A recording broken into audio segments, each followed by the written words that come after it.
Introduction. In the chronicles of the investment life of Warren Buffett, much has been written about his investment methods. Each and every investment he has ever made has been taken apart and analyzed in excruciating detail. David and I alone have written the books Buffettology, the Buffettology Workbook, the New Buffettology, The Tao of Warren Buffett, and Warren Buffett and the Interpretation of Financial Statements, all on Warren's investment methods and all international bestsellers.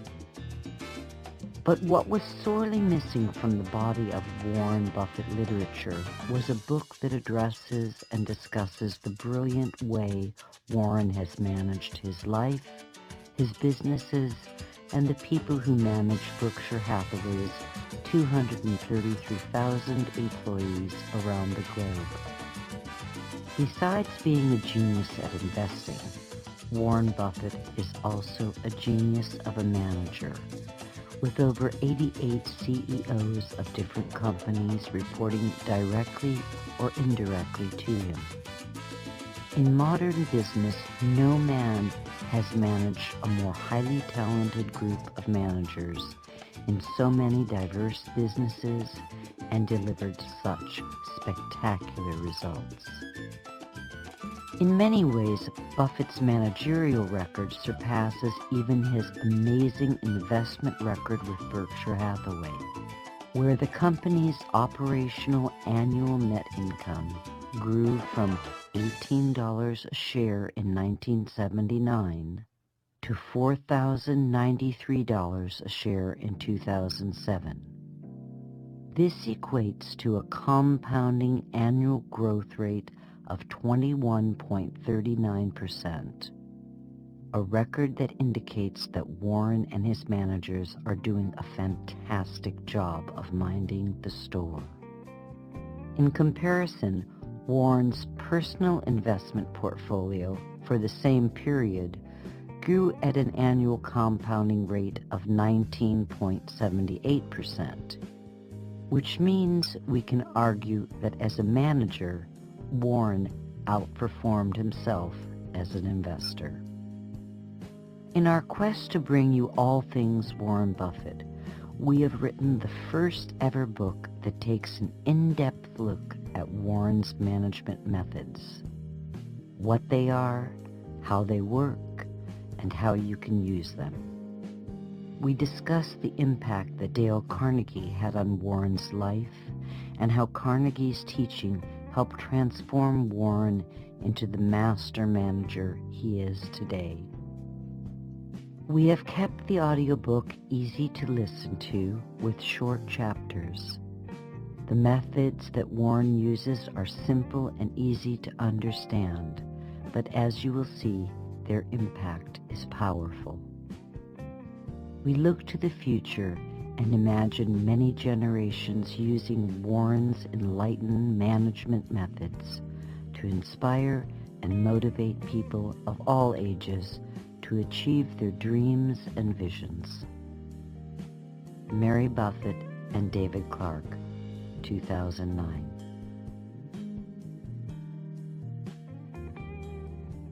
Overview. Warren Buffett's Management Secrets. Once upon a time, there was a slightly nerdish young man by the name of Warren Buffett, who at the age of 20 was frightened to death to stand up in front of people and speak to them. Then he discovered Dale Carnegie's course on public speaking, and it changed his life. Not only did he develop the courage and skill to speak in front of groups of people, he learned how to make friends and motivate people. Warren considers his Carnegie education a life-changing event and the most important diploma he has ever received. Once Warren was comfortable with public speaking, he also became a devotee of Dale's philosophy on interacting with people. He read and reread Carnegie's book, How to Win Friends and Influence People, dozens of times. underlying it and memorizing entire passages. The book became his Bible for dealing with people and one of the cornerstones of his management philosophy. Was he successful? Here is what A.L. Uelchi, the founder and chairman of Flight Safety International, Inc., the world's leading aviation training company, told author Robert P. Miles about Warren as his boss. Leadership is really what a good manager is about. The letters of the words represent the qualities that a good manager should have. L is for loyalty, and E is for enthusiasm. A stands for attitude, and D is for discipline. E stands for example. You have to set a good example. And R is for respect. S represents scholarliness, and H is for honesty. I and P stand for integrity and pride. The thing I like best about Warren Buffett is that he possesses all these qualities. We will examine Warren's leadership qualities and how Warren synthesized what he learned into a winning management formula and became not only the manager that other managers wanted to emulate, but also the second richest man in the world. To facilitate the learning process, we've broken down Warren's management philosophy into the following 5 segments or steps, each working with the others to create the perfect combination of management skills. Number 1, pick the right business. Warren has figured out that not all businesses are created equal. The first step to success is to own, manage, or work for the right business with the right economics working in its favor.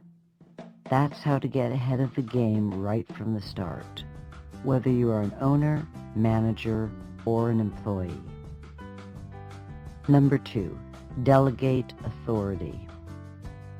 The second step is Warren's unique view on delegating authority, which has allowed him to grow Berkshire Hathaway from a small, failing textile company into a giant multinational conglomerate.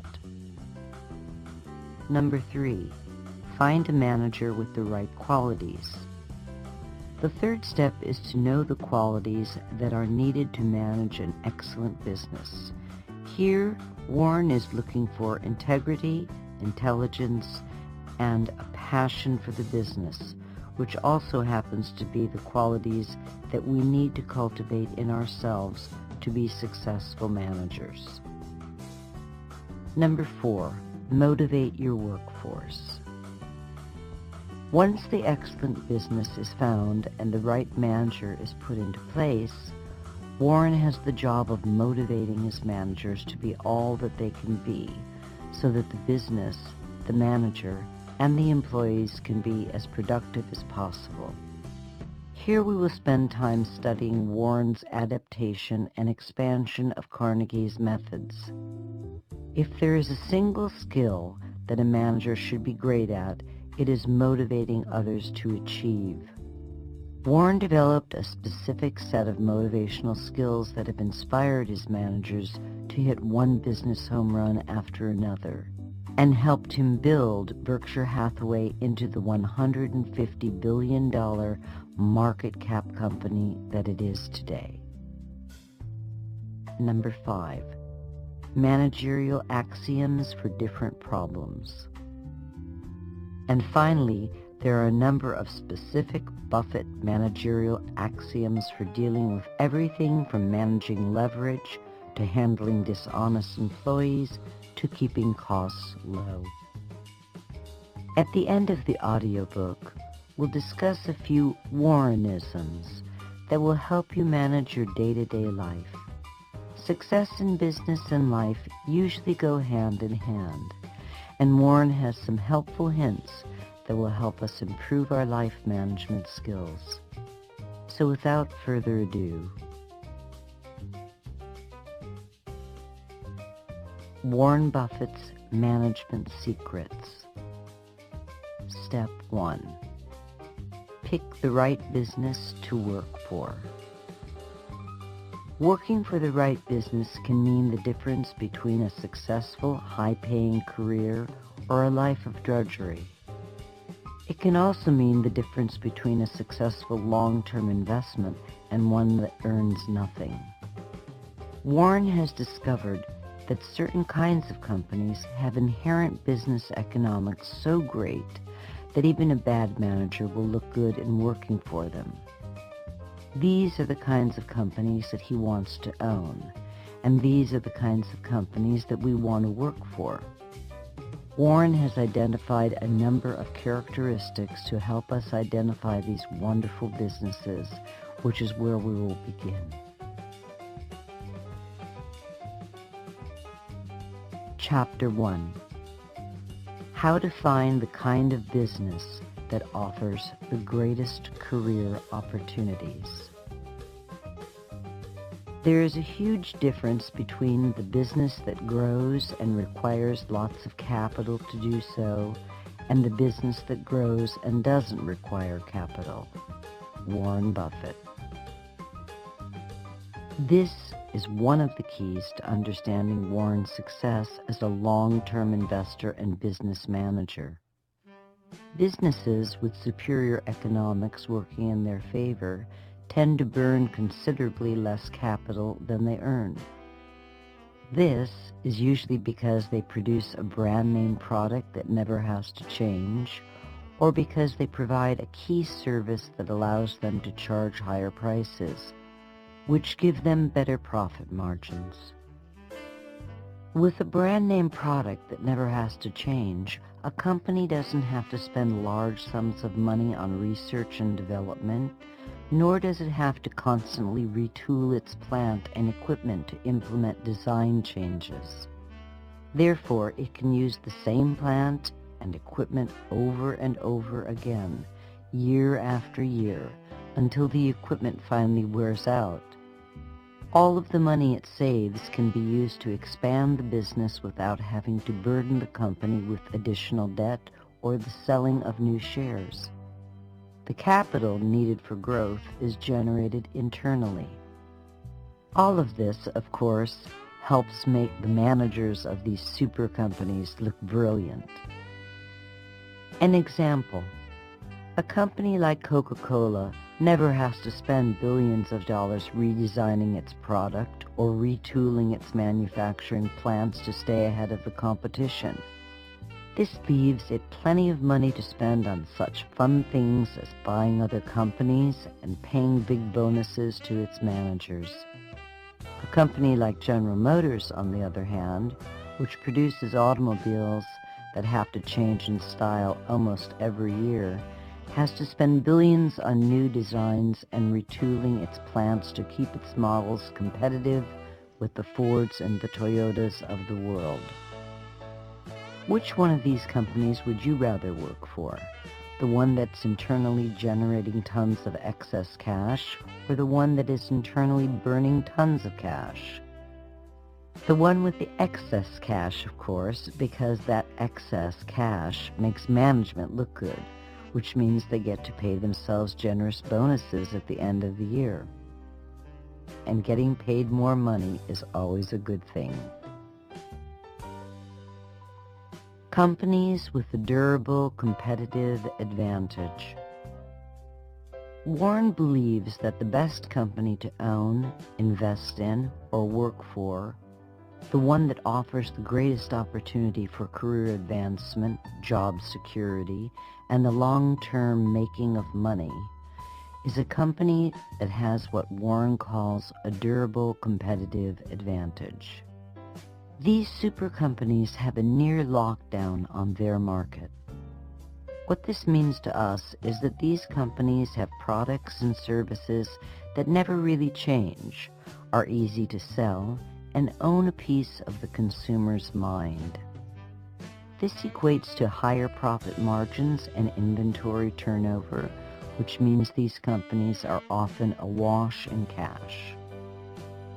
On the other side of the coin, there are companies with lousy economics that are very difficult businesses for us ever to look good in. They tend toward boom and bust cycles that make you a star one moment and out of a job the next. So the business that offers us the greatest employment advantage are the ones with some kind of durable competitive advantage working in their favor. Warren has figured out that these super companies come in three basic business models. They either 1. Sell a unique product, 2. Sell a unique service, or 3. Are the low-cost buyer and seller of a product or service that the public is consistently in need of. Let's take a good look at each of these three kinds of super businesses and discover the employment opportunities that they offer. Companies that sell a unique product. This is the world of Coca-Cola, Pepsi, Wrigley, Hershey, Coors, Guinness, Kraft, American Company, Johnson & Johnson, Procter & Gamble, and Philip Morris.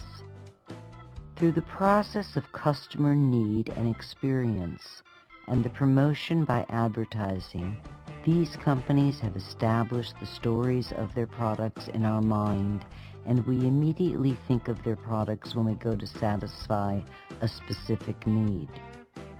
Want to chew some gum? You might think of Wrigley. Feel like having a cold beer after a hot day on the job? You might think of Budweiser or Coors. For the last 284 years, the Irish on cool rainy evenings have thought of pints of Guinness and a warm fire at the local pub. And Philip Morris has made a fortune selling Marlboro cigarettes all over the world. Warren likes to think of these companies as owning a piece of the consumer's mind. And when a company owns a piece of the consumer's mind, it never has to change its products, which, as you will find out, is a good thing. And it also gets to charge higher prices and sell more of its products, which means bigger profit margins and higher inventory turnover, which equates to a larger bottom line on its income statement. These companies are easy to identify because they have consistent and strong yearly earnings and little or no debt on their balance sheets. From an employment perspective, these special companies offer us the easiest opportunity to rise to managerial superstardom. They are awash in cash, which means they can pay generous salaries and huge bonuses. They also have the money to buy other businesses and create new businesses, which means there is plenty of opportunity for a young manager to excel. Believe it or not, things really do go better with a Coke, including your career. Companies that sell a unique service. This is the world of Moody's, H&R Block, American Express, ServiceMaster, and Wells Fargo. Like lawyers and doctors, these companies sell services that people need and are willing to pay for. But unlike lawyers and doctors, these companies are institutional specific as opposed to people specific. When you think of getting your taxes done, you think of H&R Block. You don't think of Jack, the guy at H&R Block who does your taxes. The economics of selling a unique service can be phenomenal. A company doesn't have to spend a lot of money on redesigning its products, nor does it have to spend a fortune building a production plant and warehousing its wares. And firms selling unique services that own a piece of the consumer's mind can produce even better margins than firms selling products. Being a manager in one of these businesses can be a high-paying, rewarding career with few of the financial ups and downs that plague other businesses. Just compare the operations histories of H&R Block and a company like GM. No matter how bad the recession, People still need help filing their taxes. There is never a recession in the tax filing business. But with a company like GM, the whims of the economy can be devastating in just a short amount of time. The management team of H&R Block will never stay awake at nights worrying about union demands, too much debt, or the buying whims of the public. The same cannot be said for the management team of GM.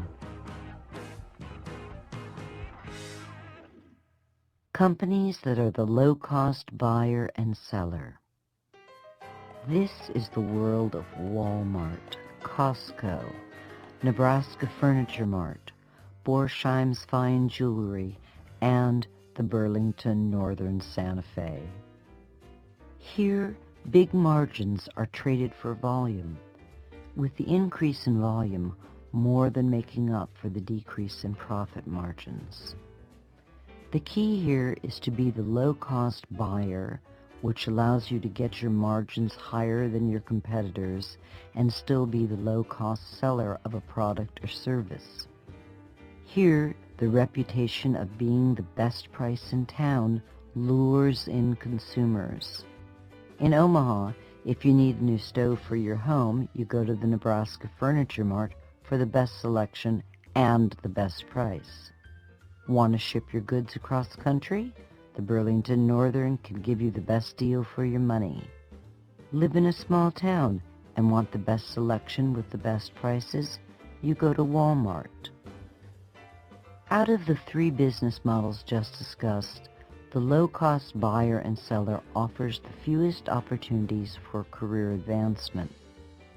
The continued stress of having to keep costs low puts great pressure on management and tends to keep salaries low.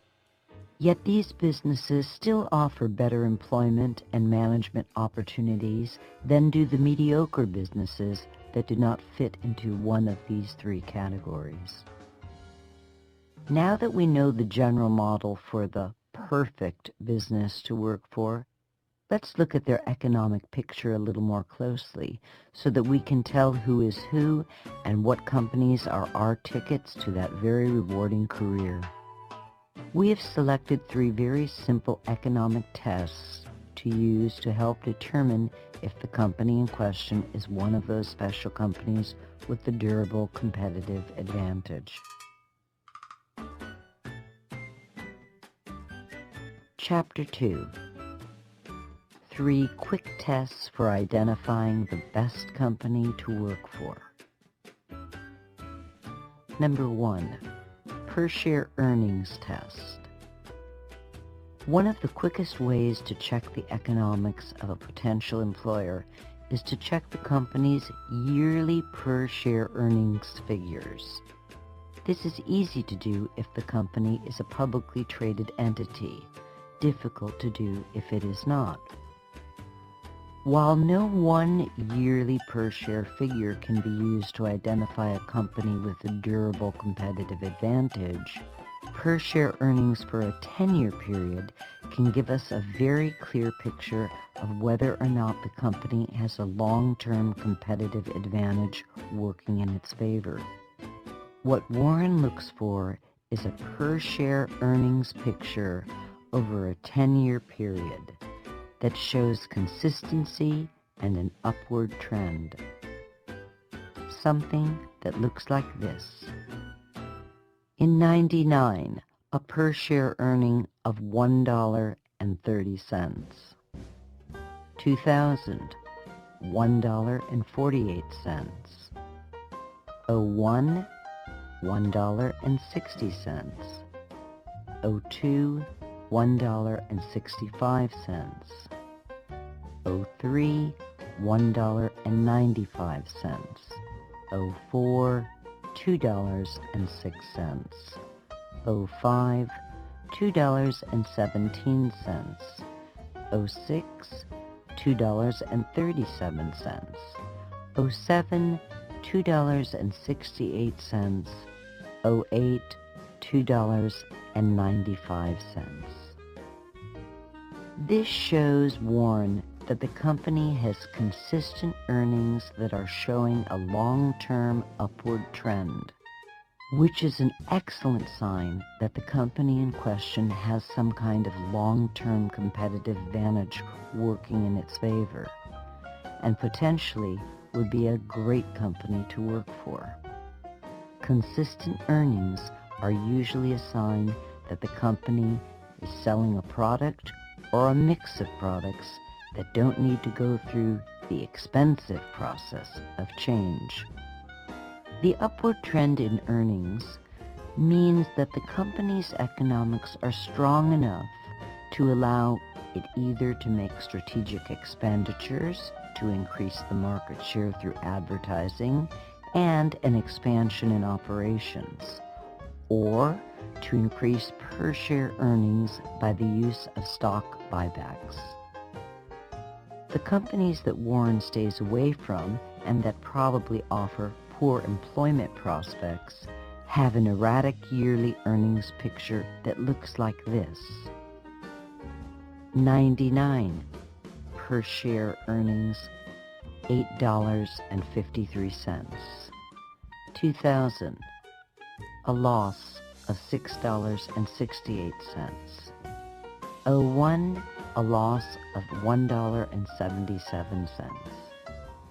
02, $3.35. 03, $5.03. 04, $6.39. 05, a loss of $6.05. 06, $3.89. 07, a loss of 45 cents. 08, $2.50. This shows a downward trend, punctuated by losses, which tells Warren this company is in a fiercely competitive industry prone to booms and busts. The boom increases demand, which increases prices. To meet demand, the company increases production, which increases supply, which increases costs, and eventually leads to an excess supply in the industry and to falling prices. The company, once profitable, now starts to lose money until it has to cut production and costs. There are thousands of companies like this, and their erratic earnings, which in the boom years create the illusion that the company is a winner, eventually make the company a loser. It is hard to look like a managerial superstar when every few years the company's inherently lousy economics destroy your results. The company with consistent earnings that show an upward trend is the company that offers the best prospects for profitable long-term employment and a rewarding career. But the company with the erratic earnings picture, while quick to hire in the boom years, is also quick to fire in the lean years. This boom and bust pattern makes the company difficult to work for since there is no long-term stability in its economic picture. Number 2, the debt test. Another sign of a great business to work for is a company with the absence of or low levels of long-term debt. Companies that make a lot of money don't need to carry high debt loads since the surplus of cash allows them to be self-financing. These are the companies that make good long-term employers because they have the cash to pay good salaries and the financial wherewithal to weather a recession with flying colors. The low, no-debt companies are easy to spot as long as you can gauge the debt load of a particular business relative to its industry. As a general rule, a debt load in excess of 5 times its net earnings is a good indication that it is not a company with a durable competitive advantage. High levels of debt tell us that the business is in a highly competitive industry where constant change has created high capital demands. Or 2, the company is highly leveraged. What this means to us is that if we go to work for one of these businesses, the cost of servicing the debt will eat up any excess cash and leave little for salary increases and bonuses.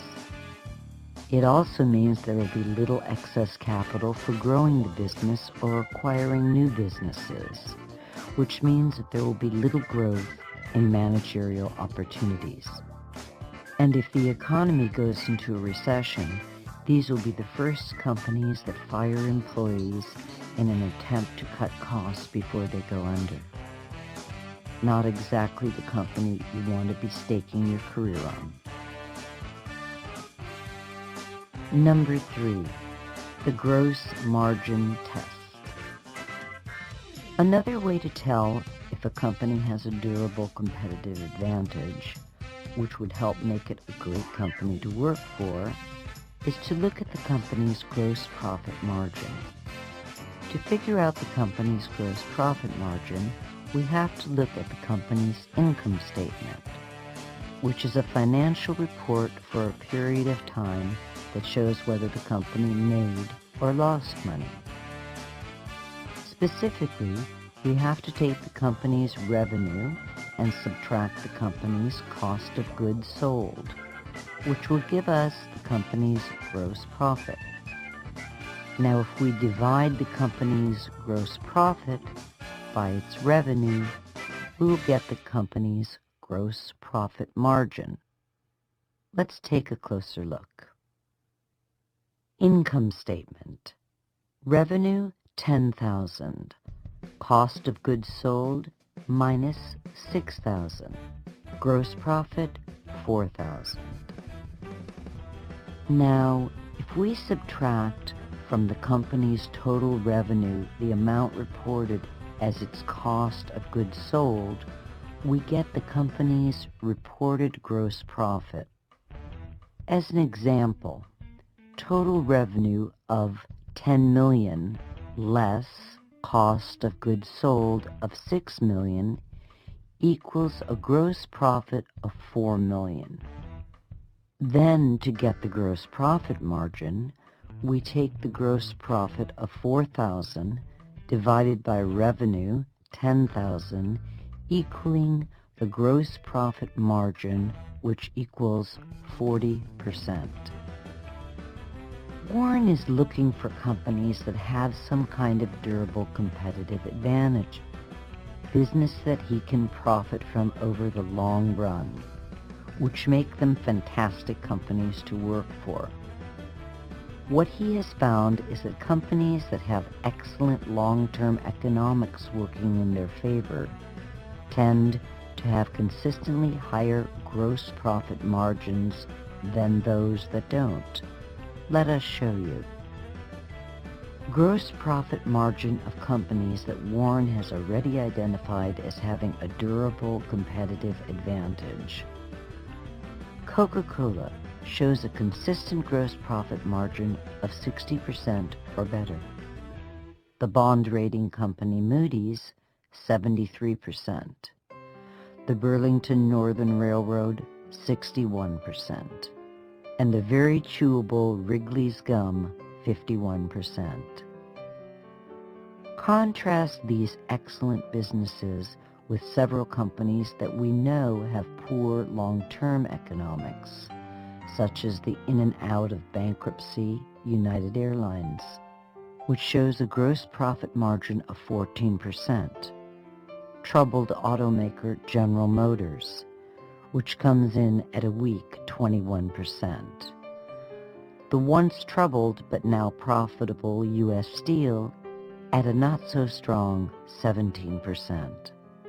And Goodyear Tire, which runs in any weather but a bad economy, stuck at a not very impressive 20%. In the tech world, a field Warren stays away from because he doesn't understand it, Microsoft shows a consistent gross profit margin of 79%, while Apple comes in at 33%. These numbers indicate that Microsoft produces better economics selling operating systems and software than Apple does selling hardware and services. What creates a high gross profit margin is the company's durable competitive advantage. It allows companies the freedom to price the products and services well in excess of their cost of goods sold. Without a competitive advantage, the companies have to compete by lowering the price of the product or service they are selling, which of course lowers their profit margins and therefore their profitability. It also lowers their ability to raise salaries and give big bonuses, and it diminishes the company's capacity to expend capital on new businesses and to survive a recession. In summary, there are other tests that we can run to help us determine if the company in question has a durable competitive advantage, and we outline those tests in great detail in our book, Warren Buffett and the Interpretation of Financial Statements. But for the quick and dirty, the 3 tests described in this chapter will serve you well when we need to assess whether or not the company offering you a job is one of those great businesses that will take you down the path to a successful and very rewarding career, or if it is a mediocre business that will enslave you to a life of low wages, few opportunities, and little or no job security. While it is within the realm of possibility for a great company over time to turn into a mediocre one, this happened to the newspaper industry. It is a very rare event for a mediocre business to turn into a great one. So if you find yourself working for a company with poor inherent economics, it is better to get out now than to stick around year after year waiting for things to change.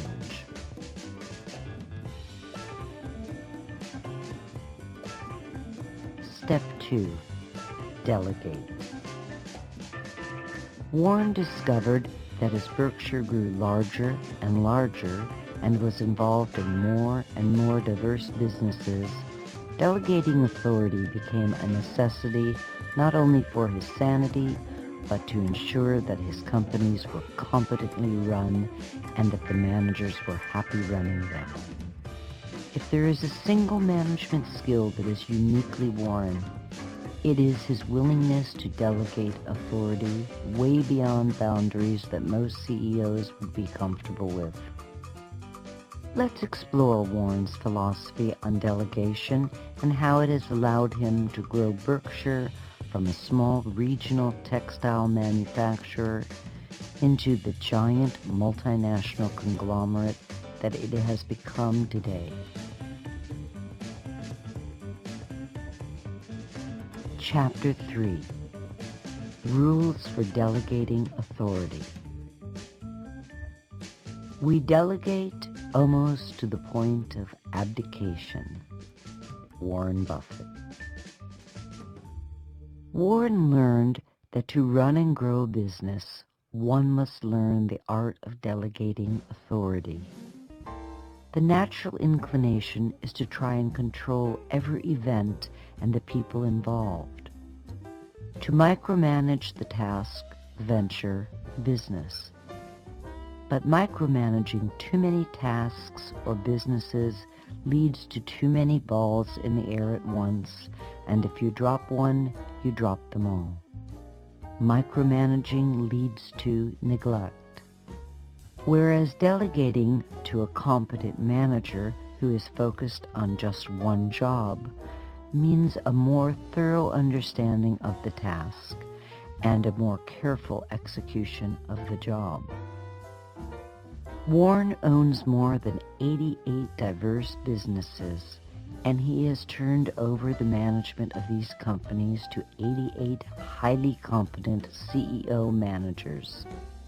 Berkshire companies like Johns Manville, Benjamin Moore, Fruit of the Loom, Clayton Homes, and Jordan's Furniture are all run by CEOs who have complete control over the businesses. When Berkshire bought Forest River, Warren told its founder and CEO, Peter Legal, not to expect to hear from him more than once a year. Warren even goes so far as to tell the CEOs of Berkshire's companies not to write up anything special for him. When McLean Company CEO Grady Rosier phoned him to request approval to buy a couple of new company jets, Warren replied, "That's your decision. It's your company to run." Warren feels it would be sheer folly on his part to think he could competently manage each and every one of these businesses himself. To get the job competently done, Warren delegates, not just a task, but the entire job. As he says, he delegates almost to the point of abdication. Warren has developed a set of rules to help him delegate successfully. Rule number 1. Every business culture is unique. From the smallest of firms to the largest of corporations, workers and managers have developed highly specialized skill sets that allow them to accomplish their tasks. As a manager, Warren has learned that he cannot perform these highly specialized skill sets even remotely as well as they can. He feels that his employees are the experts and should be allowed to do what they are good at doing without his interference. He also feels that if he has any job as a manager, it is to inspire his employees to greatness at their jobs. Think cheerleader, not slave driver. Rule number 2. Warren has discovered that competent managers like to be left alone to run their businesses as they see fit. Warren encourages his managers to continue to think of their businesses as their own. The result is they work harder and make sure that the business does well. For them, it's a matter of pride. Rule number 3. Warren realizes that in order for complete delegation of authority to work, it is necessary not only that the managers be hardworking, passionate, and intelligent about their businesses, they must also have a great deal of integrity. In other words, they must be as honest as the day is long. If they are not honest, they just might end up using their hard-working, passionate, and intelligent ways to rob us blind.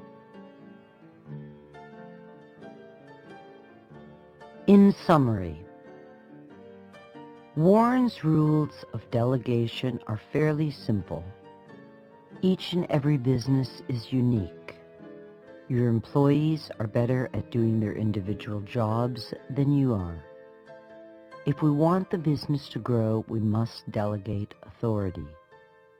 Managers like to be left alone to run their businesses. And the managers we hire need to be hardworking, intelligent, and most important, honest.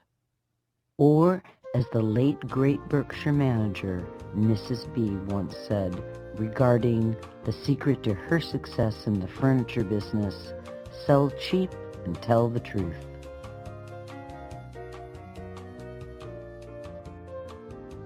Step 3. Find the right manager for the job.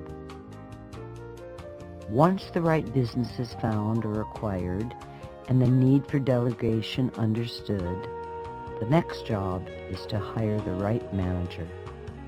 For Warren, the characteristics of the right manager just happen to be the managerial qualities that we should cultivate in ourselves. Let's take a look at just what those characteristics are. Chapter 4. Where Warren starts his search for the right manager. Management changes, like marital changes, are painful, time-consuming, and chancy. Warren Buffett. This is a lesson that Warren learned the hard way. By buying businesses that were available at a bargain price but were poorly run. His early investment in Dempster Mills Manufacturing, which we'll discuss in just a minute, is the perfect example of having to replace management several times before finding the right manager. Was it painful? Yes. Was it time-consuming? Yes. Was it expensive? Very. Was it necessary? Most definitely. The key to making managerial changes is to ask, is it absolutely necessary? If the answer is no, we are out of our minds to risk financial ruin by bringing in someone completely new to take over. But if the business is losing money and we think that it is due to the manager and not to the underlying economics of the business, then it is definitely time for a change in management. Warren tries to avoid managerial changes. When he advertises for new companies to buy through investment bankers or his annual letter to Berkshire shareholders, he insists that the business come with competent management already in place. He requires the key managers of each of the companies he owns to write him a letter telling him who in the company would succeed them if they were to die tomorrow. These letters are updated each year. This way, if something does happen to one of his managers, time won't be wasted in trying to find a replacement. Warren gets a manager who is already familiar with the business and was hand-chosen by the person who best understood the company, its people, products, and customers. If Warren has to look outside a company for a manager, he usually turns to people he has already worked with, who have a proven track record. Or he will ask his business associates for a recommendation. This brings us to the short but remarkable story of Dempster Mills Manufacturing and the remarkable Harry Bottle. Dempster Mills Manufacturing was a windmill and water irrigation company in Nebraska that Warren bought into because the stock was selling at 25% of its book value. Once he had stock in the company and had taken a seat on its board of directors, he realized that the reason that the company wasn't doing very well was that it was poorly managed. So he convinced the board members to bring in a new manager, whom they chose. The new manager proved to be even more of a disaster than the manager they had replaced. In desperation, Warren turned to his friend and counsel, Charlie Munger. He asked if Charlie knew of any managerial talent who could save the day. Charlie suggested the name of a man whom Warren would later refer to as the remarkable Harry Bottle. Harry was what is known as a turnaround artist, a manager remarkably skilled at fixing failing businesses. At Warren's invitation, and for a $50,000 signing bonus, Harry moved from warm, sunny California to bitterly cold Nebraska, where he stepped in as the new CEO of Dempster. The first thing Harry did was reprice the inventory of spare and replacement parts. Dempster's products needed constant upkeep, which meant that the company did a big business in replacement parts. Some of the parts that Dempster used could be bought at any hardware store, but some were unique to Dempster and couldn't be bought anywhere else. One of the errors that Harry discovered was that Dempster had been marking up all of its parts at the standard 40%, both the common and unique ones. Harry tripled the price of the unique parts that Dempster had a monopoly on and cut back on the inventory levels of the common parts, thereby increasing revenues and freeing up capital. By year's end, Dempster was back in the black and on its way to becoming one of Warren's winning investments. 20 years later, Warren had another managerial problem with one of Berkshire Hathaway's smaller manufacturing businesses, and guess who he called? The remarkable Harry Bottle, of course. The lesson here is this: change managers only when necessary. Promote from within if possible. And if you can't, look for talent with a proven track record. When all else fails, call in the remarkable Harry Bottle. Chapter 5. Victor or Victim. Warren's secret for picking a leader out of the pack. Would you rather be the world's greatest lover and have everyone think that you are the world's worst lover? Or would you rather be the world's worst lover and have everyone think that you are the world's best lover? Warren Buffett. Warren theorizes that all people have either an inner or outer scorecard. We are true to ourselves, or we conform to what we think the world wishes us to be.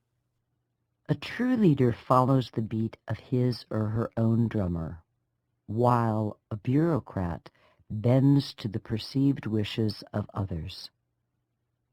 It is hard to stand alone when the winds of popular opinion are against you. Warren's ability to do this has made him super rich. He buys stocks when everyone else is afraid, and sells when everyone else is enthusiastic. He has spent his life going against the herd.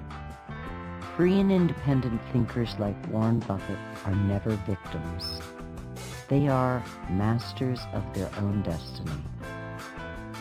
In discussing the difference between victor and victim mentality, psychologists talk about the locus of control. If you have an internal locus of control, you blame yourself when something goes wrong. You believe that you are in control of your fate and that you have control of the outcome. And if you fail, it's because of your own actions and no one else's. But if you have an external locus of control and something goes wrong, you blame everyone but yourself. As a young man, Warren was deeply influenced by his father, Howard, who had a strong internal locus of control. When the Great Depression hit, Howard started a successful new business. When he disagreed with what was going on in government, he got himself elected to Congress. This taught Warren that he, not the world, was in control of his life, and that he, not the world, would determine what his life would look like. Having an internal locus of control is not always easy. When you win, it was you who won it, but when you lose, it was you who lost it. There is no scapegoat, no one other than yourself to blame, which can be crushing. Warren's failed investments in 2 Irish banks and his overpayment for ConocoPhillips are his failures and his alone, and he learned from them, but he makes a special point not to dwell on his failures for too long. By not dwelling on them, he avoids the crippling effect that failure can bring to someone with an internal locus of control. The great lesson here is this: people with an internal locus of control take responsibility for their failures and in the process learn from their mistakes. They are in control of themselves. They are in control of their world. They see problems as challenges to be conquered. Think Bill Gates. People with external locus of control don't believe that they have the power to solve their problems. They believe that they are the victims of circumstances that are beyond their control. Think Wall Street. Which view do you think leads to riches and greatness? Which type of person would have the strength to lead a company or nation through hard times? Are we victor or victim? Victors make great managers and leaders because they can take responsibility and solve problems. Victims, on the other hand, are too busy inventing excuses and blaming the world to take up challenges and solve problems. Chapter 6. Work at a job you love. There comes a time when you ought to start doing what you want. Take a job that you love. You will jump out of bed in the morning. I think you are out of your mind if you keep taking jobs that you don't like because you think it will look good on your resume. Isn't that a little like saving up sex for your old age? Warren Buffett. In the quest for wealth, we often end up in jobs or professions that we don't like, but we stay at them day after day, year after year, until finally we have run out of time. We delude ourselves into believing that a day will come when we will finally do what we dream of doing. Meantime, we spend a life in misery, which we bring home with us each day to share with our loved ones. This type of suffering in the name of a buck usually starts early in life and is often predicated on need. However, sometimes its foundation is nothing more than greed. Warren believes that not doing what we love in the name of greed is a very poor management of our lives. It makes work drudgery, which drags us down and destroys our spirit. And though we may be making a lot of money, the 9+ hours we are at work, we are miserable. In the world of business, the people who are most successful are those who are doing what they love. Money isn't what drives them. What drives them is the same thing that drives a great ball player or a great musician, a love of what they do. Be it a computer programmer, a salesman, a carpenter, a nurse, a butcher, a chef, a policeman, a doctor, or a lawyer. The people who rise to the top are those who love what they do. And they are usually the people who make the most money in their profession. Loving what you do and earning good money almost always go hand in hand. Warren believes that when we employ people to work for us, we must try to find people who are going to love what we hired them to do. These are the people who will take pride in their work, inspire their fellow workers to greatness, and become the driving force behind the business. They are also the people who have made men like Warren look like geniuses. In the management of our lives, the rule is, love what you do. In the management of our business, the rule is, hire people who love what they do. Both will lead you to the gold. Chapter 7. Put a winning sales team together. I don't want to be on the other side of the table from the customer. I was never selling anything that I didn't believe in myself or use myself. Warren Buffett. Warren learned early on that the best salespeople are those who believe in their products, who have a passion for the products that they are selling. If someone believes in and has a passion for the products he is selling, you can bet that he is very interested in everything about that product, from the material it's made of, to how it's manufactured, to what are its best uses. Even more important, the salesperson will know the best uses of the product. Such knowledge impresses any customer. This is a quality that Warren is looking for in his managers. People who believe in their products and businesses so much that they love to go to work. He doesn't like hiring managers who are only interested in making money and who would rather be somewhere else. Many of Warren's top managers have spent the vast majority of their working lives at the same company and continue working for them even though they are millionaires many times over. Publisher Stan Lipsey of the Buffalo News has been with the company for over 30 years.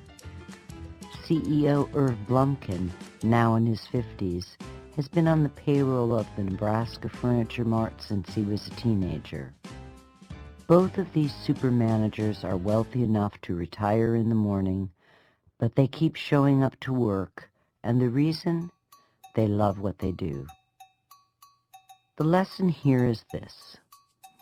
If we want to put a winning sales team together, we must find people who believe in and are passionate about the products that we are asking them to sell. A salesman's passion for the products he is selling is something that Warren has learned he can bank on. Chapter 8. Obsession.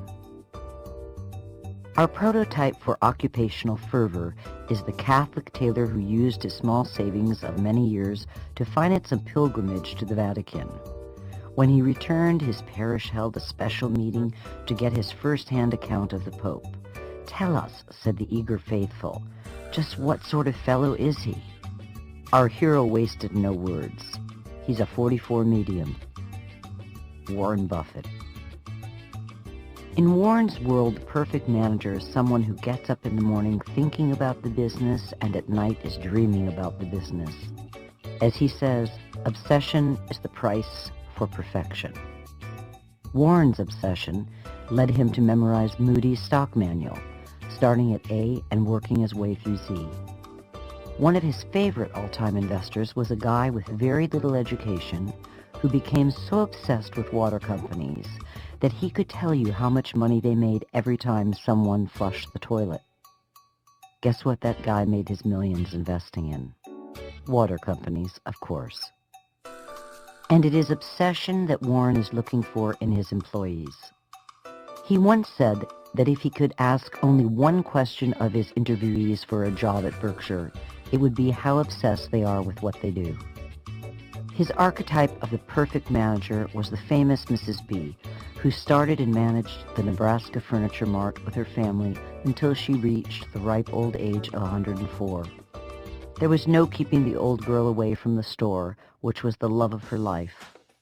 In the 60-plus years she ran the business, she took only one vacation and was miserable the entire time because she was away from her store. She said that when she went home at night, she couldn't wait for morning so she could get back to her customers. Her only hobby was driving around Omaha, checking on the competition. All of Warren's top managers are men and women obsessed. Tony Nicely, CEO of Geico, has worked for the company since 1961 and has no idea what he'd do if he ever retired. Talking about A.L. Uchi, founder and chairman of Flight Safety, Warren said, "Al understood what I was about. I understood what flight safety was all about and could tell that he loved the business." The first question I always ask myself about somebody in his position is, do they love the money or do they love the business? But with Al, the money is totally secondary. He loves the business, and that's what I need. Because the day after I buy a company, if they only love the money, they're gone. A simple question that Warren uses to determine a manager's passion for the business is to find out about their early drive to be in business. He says that we can tell more about how successful a manager is going to be by whether or not he or she had a lemonade stand as a child than by where they went to college. An early love of being in business equates later in life to being successful in business. In Warren's world, it is not so much how smart we are as it is how obsessed we are, how much we love what we are doing. If we happen to be smart too, well, that is just icing on the obsessively delicious cake. Chapter 9, The Power of Honesty.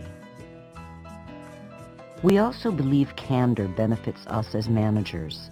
The CEO who misleads others in public may eventually mislead himself in private. Warren Buffett. Warren says that a manager or an employee who is truthful with others about his mistakes is more likely to learn from them. When a manager or employee ignores his mistakes or is always trying to blame someone or something else for his own blunders, then he will more likely lie to himself about other important things as well. Warren has found this to be especially true in all matters of accounting and believes that a willingness to fuddle with one set of numbers will eventually lead to a willingness to misrepresent all the numbers. Or, as Warren says, managers who always promise to make the numbers will at some point be tempted to make up the numbers. Warren has an underlying theme of truthfulness in his personal and business lives that he describes as one of the key character traits to aspire to. As he says, you don't want to be in business with people who need a contract to be motivated to perform. In the world of business, a manager who is as honest as the day is long as money that is already in the bank. Chapter 10.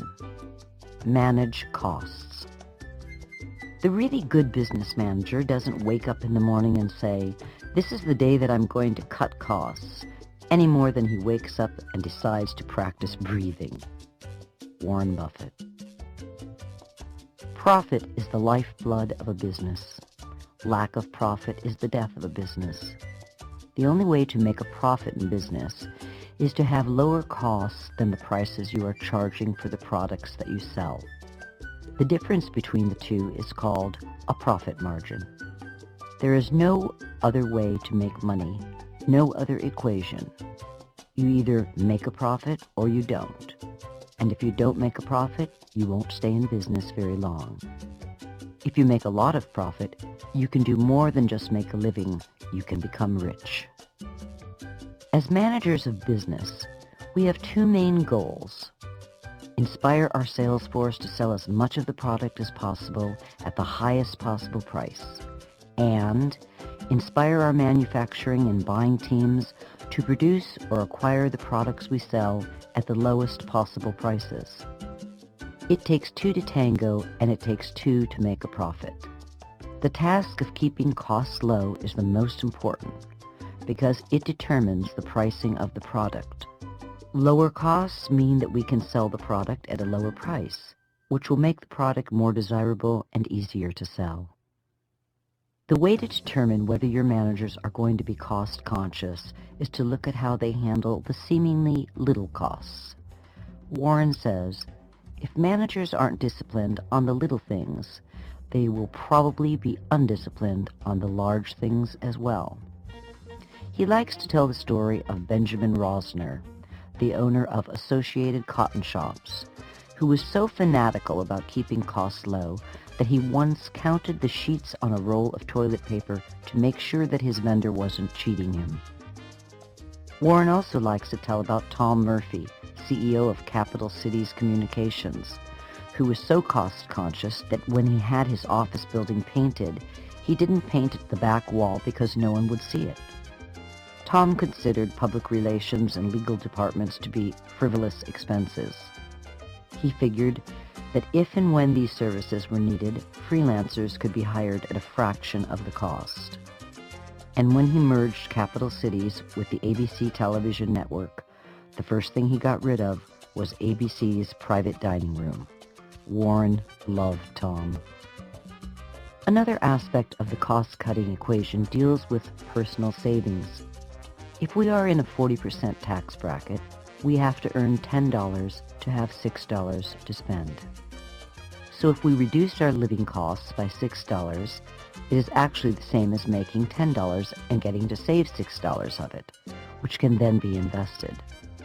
As Benjamin Franklin said, if you know how to spend less than you get, you have the philosopher's stone.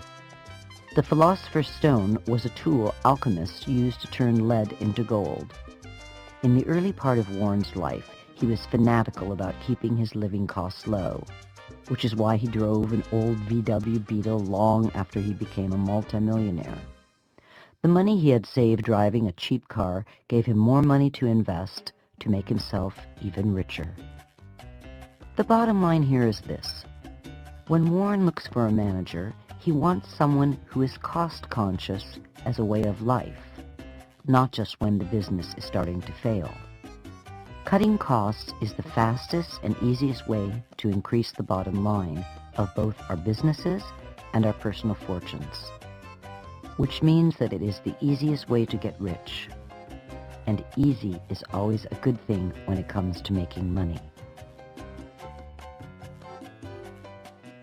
Chapter 11. Have an eye for the long term. There's really a lot of overlap between managing and investing. Being a manager has made me a better investor, and being an investor has made me a better manager. Warren Buffett. Warren is a long-term investor. His favorite holding period for companies with exceptional economics working in their favor is forever. This long-term perspective is the fountain that produced his great wealth. But most managers of businesses tend to have a time horizon of under a year. They live in a world defined by quarterly and yearly results. If they surpass quarterly or yearly projections, they'll get fat bonuses and promotions.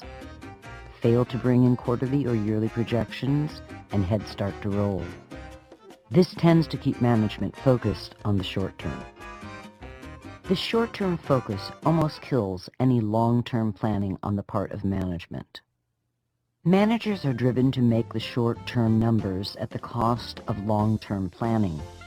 They often have no plans to exploit future opportunities, nor do they plan ahead for a potential recession.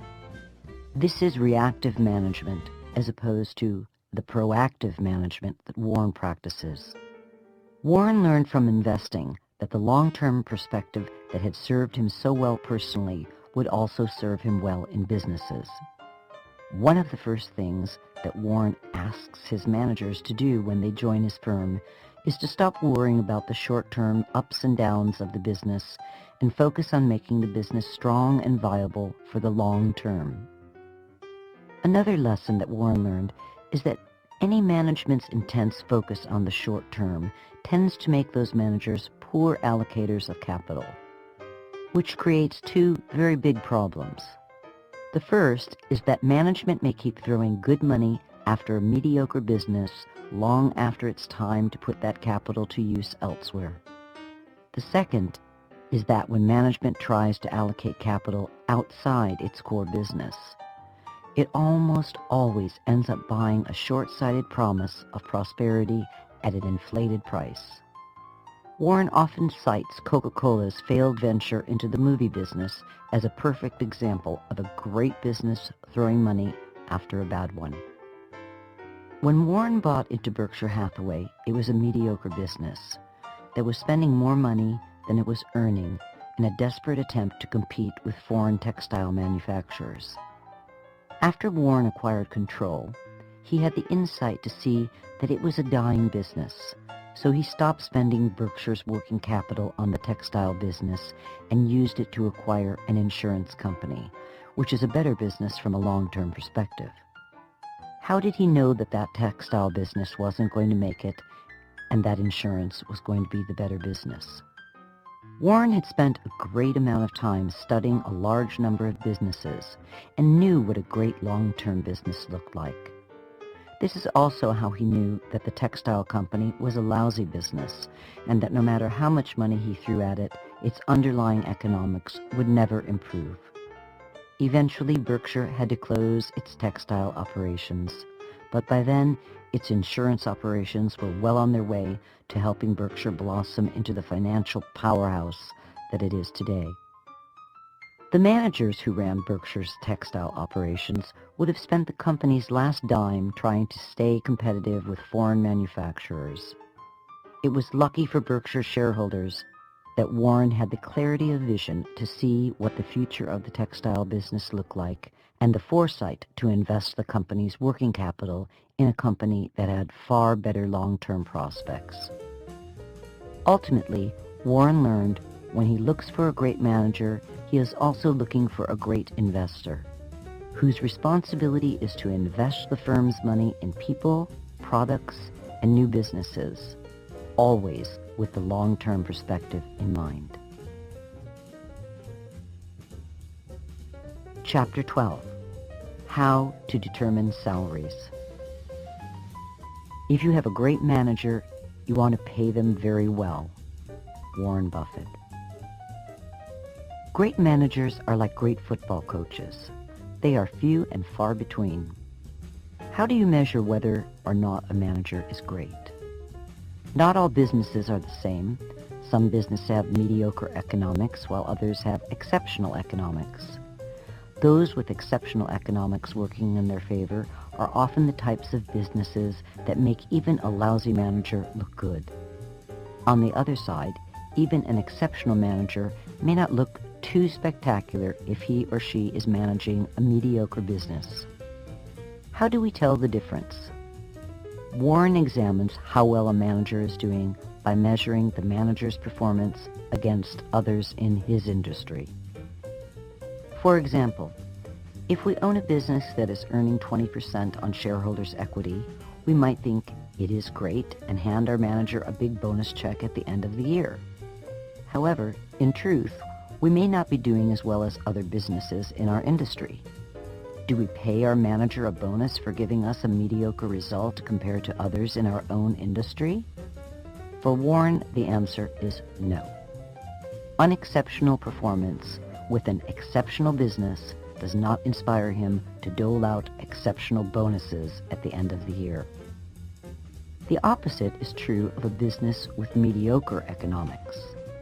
If our business is earning 5% on equity, we might correctly conclude that, compared to all other businesses, it is on the low end.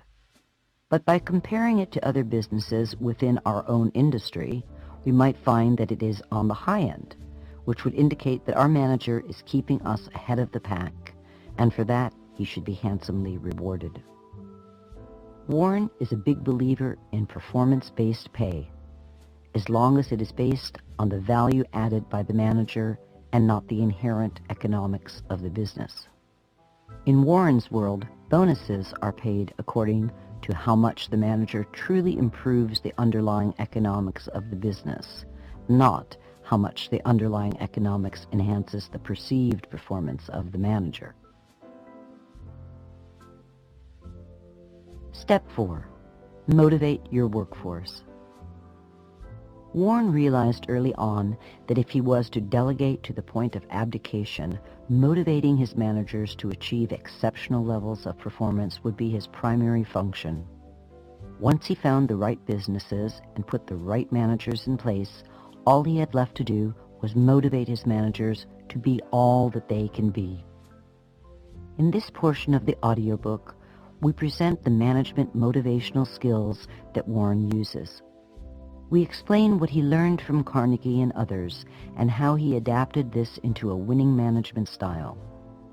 From first impression to using praise, to understanding the dangers of using criticism, to the subtle use of suggestion, Warren is masterful in inspiring and influencing his managers. We begin by examining his use of first impression to set the stage.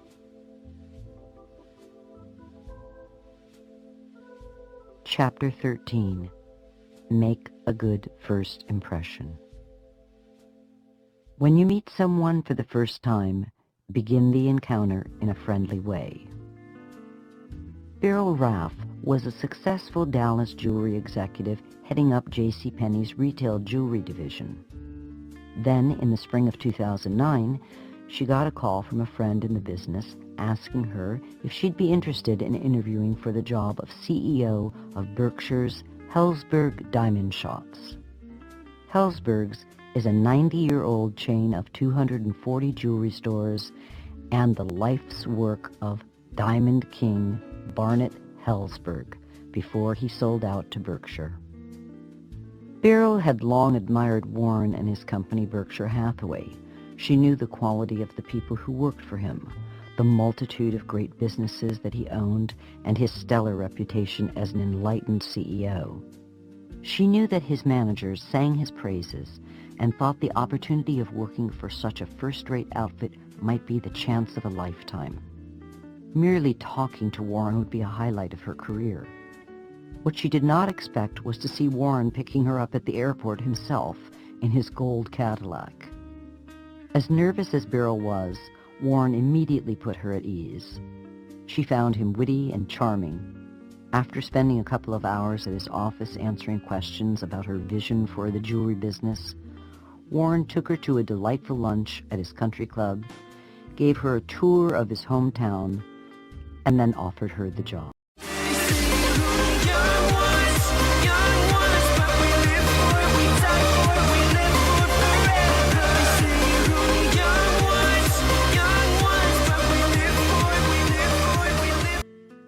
She thought it over for a couple of days, and then accepted and has been happy ever since.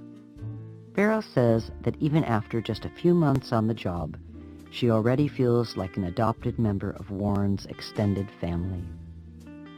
Warren recognizes the importance of making first encounters friendly. He started his meeting with Beryl by meeting her and offering her a ride. He was light, funny, friendly, and eager to put her at ease. He took her to lunch and listened to her. Her first impression? This is a guy I would love to work for. And Warren continues to make her feel like a special member of the Berkshire Hathaway family. She has said that her greatest fear is disappointing him. Imagine if Warren had done just the opposite. What if he hadn't picked Beryl up at the airport? What if he had made her take a cab instead? Imagine he didn't even take her to lunch or listen to her. Her first impression might have been that Warren was a distant billionaire who only cared about whether or not she would make him more money, the kind of boss she wouldn't like working for. And if that had been the case, she probably wouldn't have taken the job. The rule is simple. If you want to get your way, start your encounters with other people in a friendly way.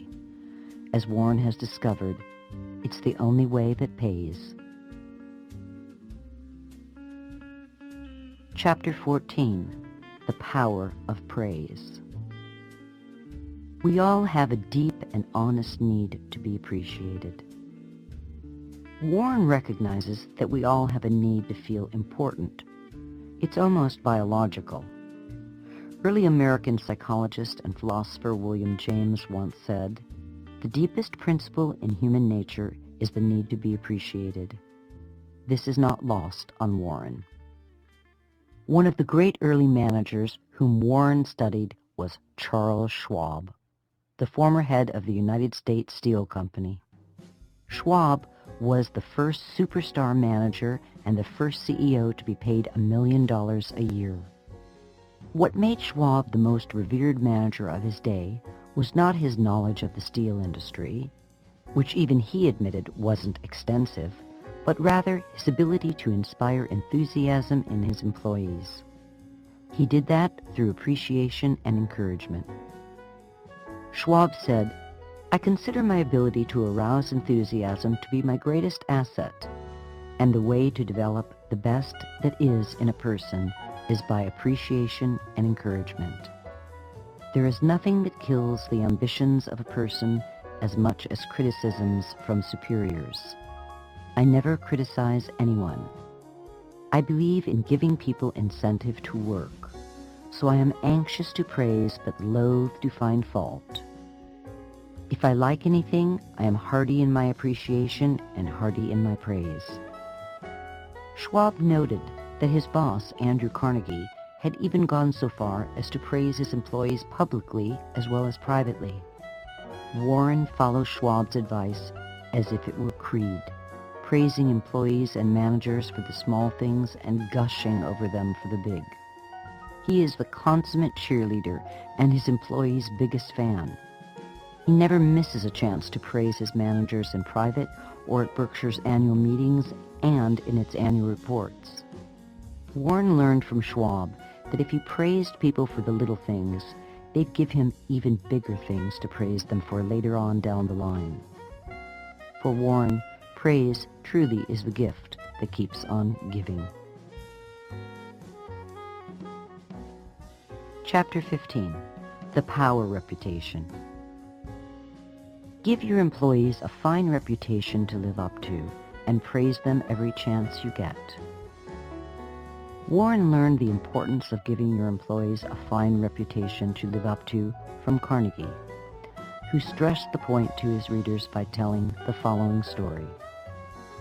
A manager worked with a long-time trusted older employee who had become bored and lackadaisical about his work, resulting in a lowering of the worker's craftsmanship and productivity. The manager reviewed his options. He could fire the older employee, but then he'd have to replace him. He could threaten him with being fired, but the worker would probably resent him. Instead, he chose to talk to the employee one-on-one, friend to friend. In the course of the conversation, he told the worker he was one of his best employees, and that he was an inspiration to other employees, and that many customers in the past had complimented his craftsmanship. But as of late, he said, the employee's work had slipped. The manager said he was worried about him and was wondering if there was anything he could do to help. How did the worker respond? Realizing he had a fine reputation to live up to, he stopped doing shoddy work, increased the level of his production, and returned to being the worker that others looked up to. Warren praises his managers as being the best in the business. He notes this admiration in his annual letters to the Berkshire shareholders, mentions it at the Berkshire's annual meeting, and talks about it when interviewed by the press. He never misses an opportunity to give his managers a fine reputation to live up to, which is easy for him to do since they are the best in the business. Advice to Bono. Warren's theory on giving his manager a fine reputation to live up to dovetails with the advice he gave the rock star Bono, who sought out Warren's advice on how to inspire Americans to help him in his battle against poverty in Africa. Warren told him, "Don't appeal to the conscience of America. Appeal to the greatness of America, and you'll get the job done." Appealing to a person's conscience means subtly appealing to his or her sense of right or wrong. What kind of person are you if you don't want to help poor, starving people in Africa?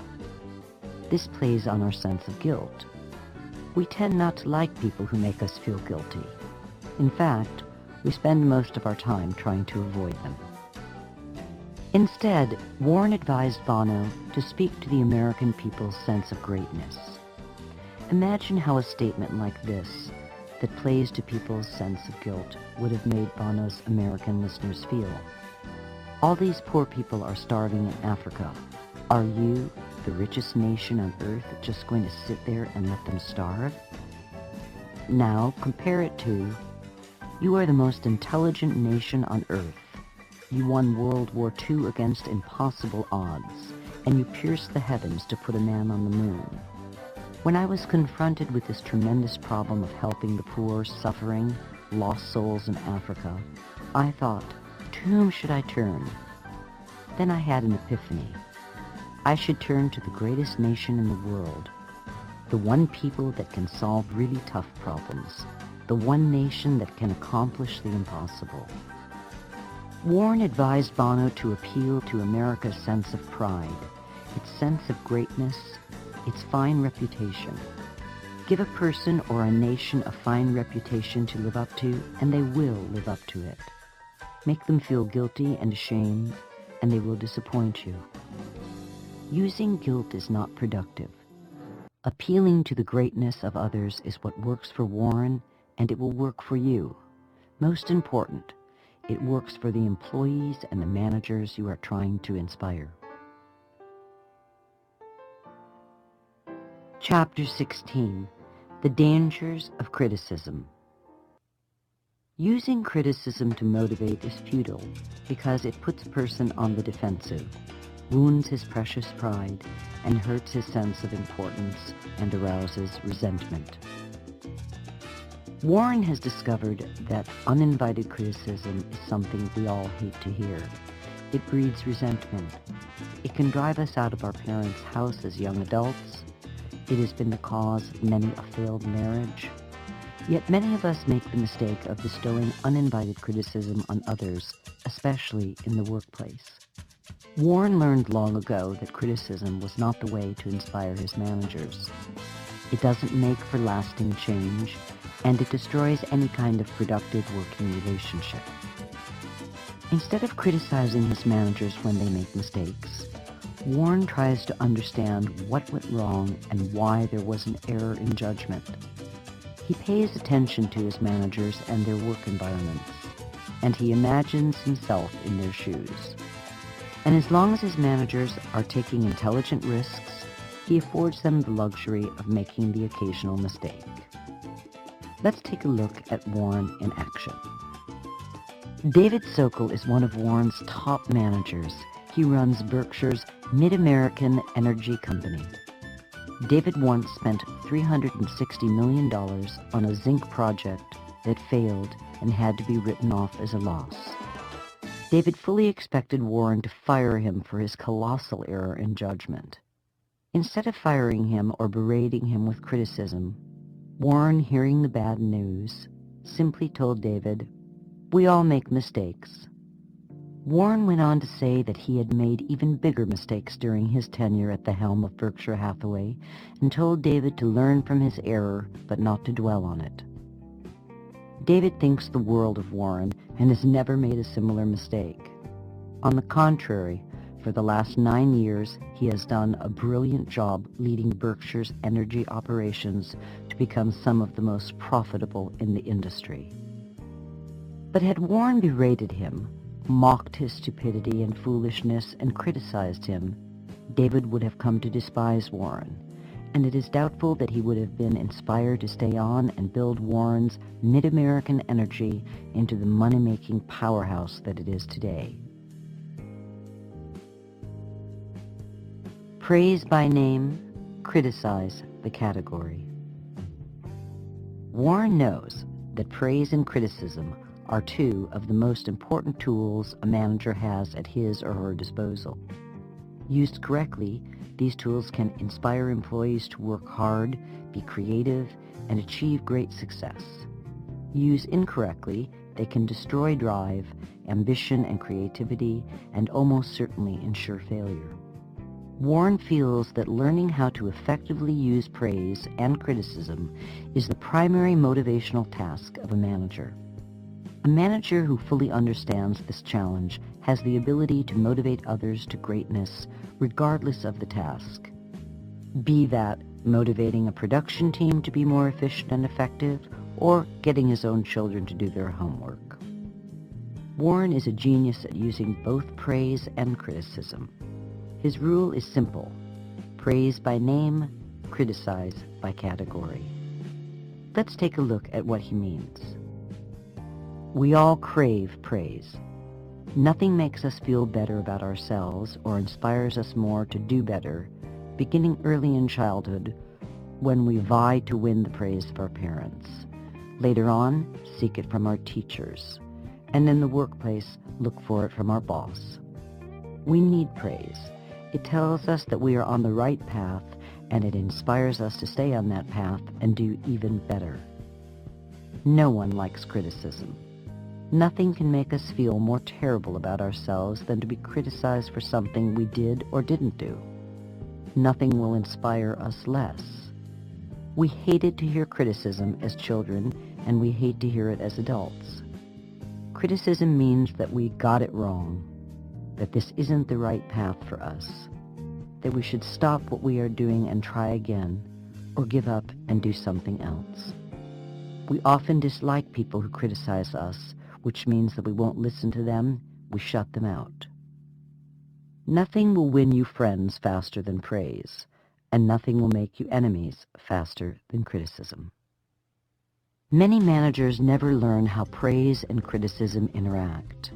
This is one of Warren's greatest management secrets, using both praise and criticism to inspire a person to achieve more. Warren sets the stage with praise, praising both the small accomplishments and the big achievements. He never misses an opportunity to praise his managers, and he is a master at remembering names and praising people by name. Why? Because nothing is sweeter to another person than the sound of his or her own name. Read an annual report written by Warren Buffett, and you will see that it is loaded with praise for his managers, who are singled out by name. He is generous in spreading praise around. Warren elevates his managers to a lofty position and makes them feel special by continuing to praise them in person and in print. Work becomes more than just a place to make a buck.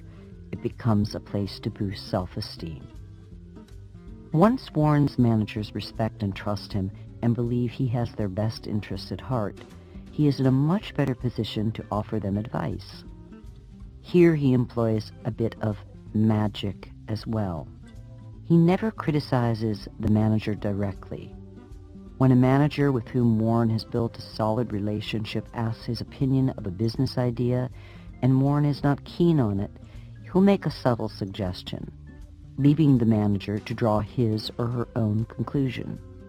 A classic Warren response would be to acknowledge the manager's idea, to say that it is enticing, and then to offer a story where Warren or another businessman had a similar idea that led to disaster, thereby leaving the manager to draw his own conclusion.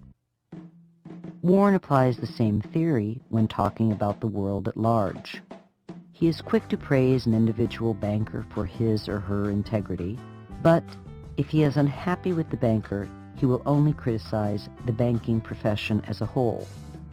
The banker saves face, and Warren gets his point across without making an enemy.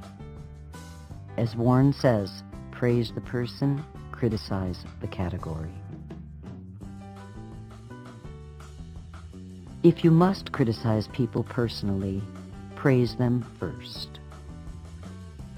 Although Warren realizes that personal criticism is poisonous, he is also a realist. He recognizes that in some cases, criticism is unavoidable. When personal criticism is necessary, he follows the advice of Carnegie, who suggested that one should compliment the person first. Criticism by itself is almost always flat out rejected. However, when criticism is preceded by praise, the listener is more accepting of the suggestion. Someone bestowing a compliment is perceived as a friend, someone we like.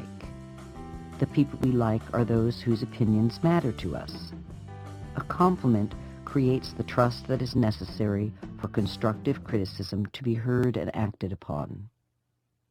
Warren used the praise-criticism model to pacify Berkshire shareholders who were angry with him for investing in PetroChina, because PetroChina's parent company, China National Petroleum Corporation, CNPC, was making investments in Sudan. After the shareholders had made their protests, Warren began by praising their social consciousness and appreciation of the seriousness of the situation in the Sudan. Then and only then did he offer criticism of their position, arguing that since PetroChina was a subsidiary of CNPC, Berkshire had no way to influence it. Here are some general examples of the praise-criticism model.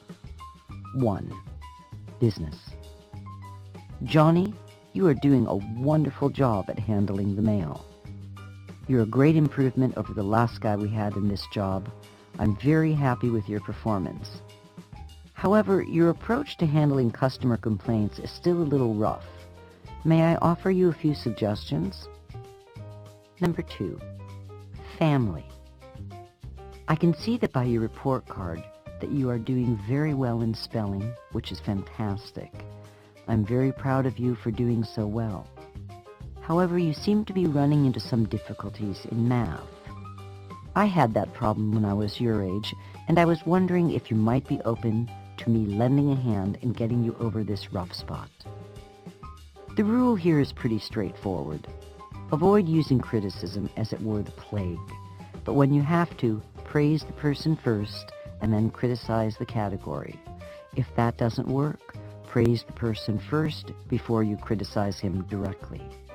This approach works for Warren, and it will work for anyone who is willing to open the door first with sweet praises. Chapter 17. How to Win an Argument. To win an argument, you sometimes have to lose. Warren learned early on that the way to win an argument was not to have one in the first place. That to openly correct someone might cause them to lose face, and in the process the person could end up resenting him. Warren learned from Carnegie that instead of taking issue with someone, it was better to agree with them so that you could win the person's trust, and in the process, get the person to listen to your ideas. Warren fully embraces this philosophy, and he is famous for avoiding conflict and arguments. Warren is also well known for listening to people and for respecting their opinions, even when they are contrary to his own. But it is his ability to agree with the other person's argument that allows others to relax and to hear Warren's position. And Warren knows that getting the other person to listen to you is the first step to winning any argument. An example: if young Warren, as a security salesman, was out selling Geico stock and went to visit a potential client who told him that he preferred to invest in Philip Morris, Warren, instead of arguing with him, would agree that Philip Morris was a great company and a wise investment. This would put an immediate end to potential conflict and allow Warren to then engage the client in a discussion about the wonderful virtues of Geico. The influence of Benjamin Franklin. The wisdom of American founding father Benjamin Franklin has played an important role in the education of both Warren and his partner Charlie Munger. At Berkshire shareholder meetings and in annual reports, they are both quick to cite Franklin's influence on their business and life philosophies. Thus, it is no surprise that Franklin's strategy of avoiding arguments and respecting other people's opinions found its way into Warren's quiver of ways to get people to listen to his ideas. We've picked a small piece from Franklin's autobiography that Warren found influential on this point. Here is what Franklin had to say. I made it a rule to forbear all direct contradictions to the sentiments of others, and all positive assertion of my own. I even forbade myself the use of every word or expression in the language that imported a fixed opinion, such as certainly, undoubtedly, etc. I adopted instead of them, I conceive, I apprehend, or I imagine, a thing to be so, or so it appears to me at the present. When another asserted something that I thought an error, I denied myself the pleasure of contradicting him abruptly, and of showing him immediately some absurdity in his proposition. In answering, I began by observing that in certain cases or circumstances, his opinion would be right, but in the present case there appeared or seemed to me some differences, etc. I soon found the advantage of this change in my manner. The conversations I engaged in went on more pleasantly. The modest way in which I proposed my opinions procured them a readier reception and less contradiction. I had less mortification when I was found to be in the wrong, and I more easily prevailed with others to give up their mistakes and join with me when I happened to be in the right. Franklin explained that his ability to persuade his fellow countrymen to follow his ideas was a result of this approach.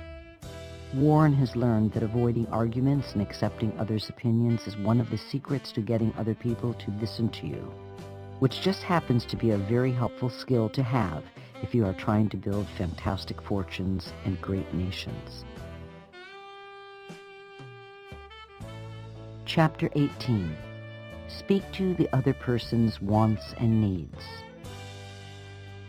When you want someone to do something, stop thinking in terms of what you want and think in terms of what they want. Warren has learned that discovering what his managers need or want and being able to speak to their needs and wants is one of the great secrets to being successful as a manager and a business owner. One of Warren's early influences in this area was Henry Ford, the great industrialist of the 20th century. Ford, in his autobiography, said, "If there is any one secret of success, it lies in the ability to get the other person's point of view and see things from that person's angle as well as from our own." Warren incorporated this idea into both his family and business lives. When he wanted his children to do something or to change their behavior, instead of nagging or criticizing them, he spoke to their wants. If he wanted them to lose weight, he offered a reward for weight loss, which spoke to their teenage want of ready cash. When seeking to buy a privately held family business for Berkshire Hathaway, Warren speaks to the owner's pride in the business. He understands that the owner may want to sell the company for the most money possible, but that person also needs to make sure that the company's loyal employees are well taken care of and that once sold, the company isn't broken apart and sold off piece by piece. Over the years, Warren has enticed more than a dozen businessmen and women to sell their privately held companies to him, even when those owners have been offered more money by other companies and leveraged buyout firms. In the case of the Nebraska Furniture Mart, owner Rose Blumkin had been offered $80 million for the entire company by a German conglomerate. She wanted the money, but really didn't want to give up running the business she had built and loved. So instead of selling out to the Germans, she sold 90% of it to Warren for $40 million, because he agreed that Mrs. B and her sons could stay on and continue running the entire show. Warren got a fantastic business at a great price, with the brilliant Mrs. B and her all-star management team thrown into the deal, all because he spoke to her needs. And there is little doubt that A.L. Uelche, founder and chairman of Flight Safety, would have gotten more money if he had sold out to a leverage buyout firm. But Warren spoke to his needs and offered him the best of both worlds: a ton of money and the chance to keep working at what he loves to do, which is running Flight Safety. What did Warren get? He got a terrific business run by a genius of a man at a price that still keeps him smiling. Does it get any better than that? Chapter 19. Encourage others to come up with the right idea. Inducing the other person to come up with the right idea is far more powerful as a motivational tool than telling them the right idea. Warren is famous for hiring people and then not telling them what to do. Instead, he lets them set their own goals and standards. Invariably, they set the bar higher than he would have. Warren's managers would say that even though he never tells them what he expects from them, they know that he expects a great deal. His silence induces his managers to imagine that he expects a lot, and this becomes the reality that drives their performance. Tell someone to do something, and it becomes an order. No one likes to be ordered about. We naturally resist anyone who gives us orders. However, if it is our idea, we treat it as gospel and act on it with purpose and conviction. We are in control. A perfect example is a motivational story that Carnegie used to tell about an auto dealership sales manager who, after many failed attempts at motivating a salesman, finally called his sales team together and asked them to tell him what they expected of him as a manager. As he listened to their answers, he wrote them out on a blackboard. Then he asked what he had a right to expect from them. They spoke right up, saying that he could expect them to be honest, hard-working team players and that they would show initiative and optimism. They would set their own standards. Did they live up to them? Not only did they live up to them, they far exceeded them, bringing in record sales. It's a very simple concept that is easy to put into action in our everyday lives. Here are a few examples. Instead of ordering someone not to do something, illustrate the negative consequences of doing it. Don't swim in the lake becomes, there are crocodiles in the lake and they like to eat little children. The child is then induced to thinking of crocodiles eating him, which compels him not to swim in the lake. Instead of ordering someone to do something, illustrate the positive consequences of doing it. I want sales production to increase becomes, if sales production increases, it will make me happy and I'll be able to pay bigger bonuses at Christmas. The workers realize that an increase in sales will make for a happy manager and bigger Christmas bonuses. If you're wondering how to better manage your children, try using the same method. Sit your children down at the beginning of the school year and ask them what they expect out of you in the coming year. List their expectations, discussing them as you go. When you are finished and are comfortable with their expectations, agree to them. Then ask what you can expect out of them. You might just be shocked at how demanding they can be of themselves. Ask questions instead of giving direct orders. As we just said, Warren is famous among his managers for never giving a direct order. He is also well known for asking tons of questions. Warren recognizes that no one likes to get a direct order, just as no one likes to be told what to do.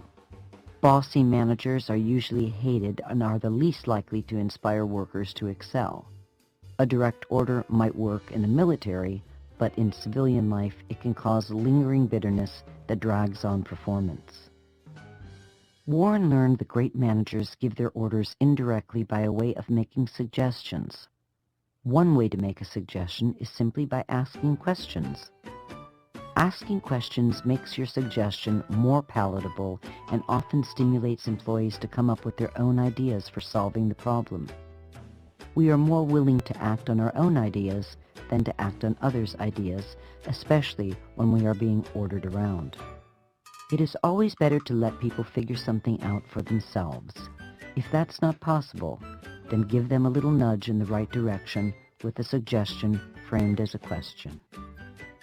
Here are a few examples of how to use a question to convert a direct order, which will offend employees, into a suggestion which will stimulate them to willingly act.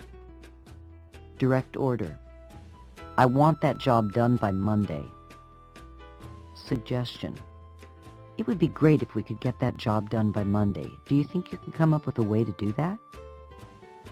Direct order. Slow down, you're driving too fast. Suggestion. You know the roads are rather slick. Do you think that if we slowed down that would make it safer? Direct order. This is not the way to do it. Suggestion. Can you think of a better way to do that? Direct order. I want you to do it this way. Suggestion. Do you think that if we did it this way, that it would turn out better?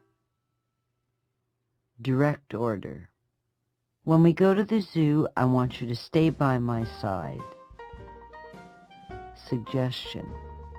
When we go to the zoo, can you think of any reasons why you should stay by my side? Warren seldom gives a direct order, but he is famous for peppering his managers with lots of questions. Now you know why.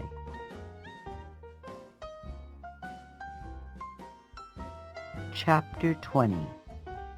Everyone makes mistakes. Admit it. When we are wrong, we should admit it quickly and emphatically. Warren believes that when people are wrong, they should be right up front about it and admit it quickly and emphatically. To do otherwise would give the impression that we are trying to hide something, or that we have neither the courage nor the integrity to admit when we are wrong. This kind of behavior leads people to mistrust us. No one can stand anyone who is always right, and no one can stand someone who won't admit when they're wrong. And if they won't admit when they're wrong, what else are they lying about? The accounting books, maybe? Also, managers who don't or refuse to admit that they are wrong cause a kind of festering distrust among the employees. They become less respectful, less willing to follow, more distrustful of management's recommendations and guidance. Warren is always upfront about any and all mistakes that he makes, is forthcoming with his managers when he blows it, and is the first to admit to the shareholders when he screws up. And they love him for it. When he recently made a bad investment in a couple of Irish banks that cost Berkshire several $100 million, he was right up front about it. When he blew an investment in ConocoPhillips, an oil company he had bought into when oil was $140 a barrel, his error cost Berkshire $2 billion. But he didn't hesitate for a second to admit to Berkshire shareholders his mistake.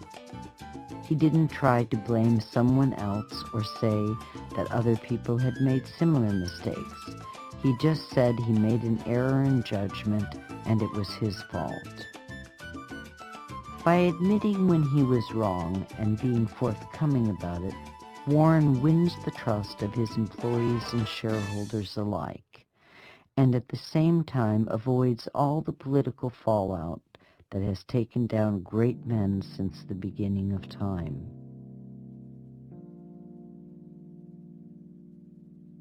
Step 5. Managerial pitfalls, challenges, and learning opportunities.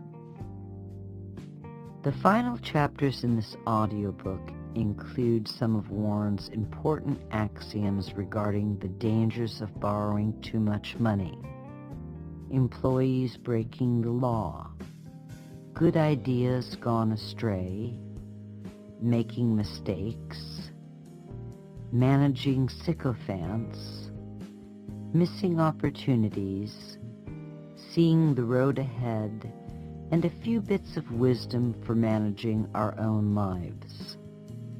All learned the hard way, by experience. Weigh them carefully, as they will not only help keep you out of managerial trouble, they will also help get you out of it.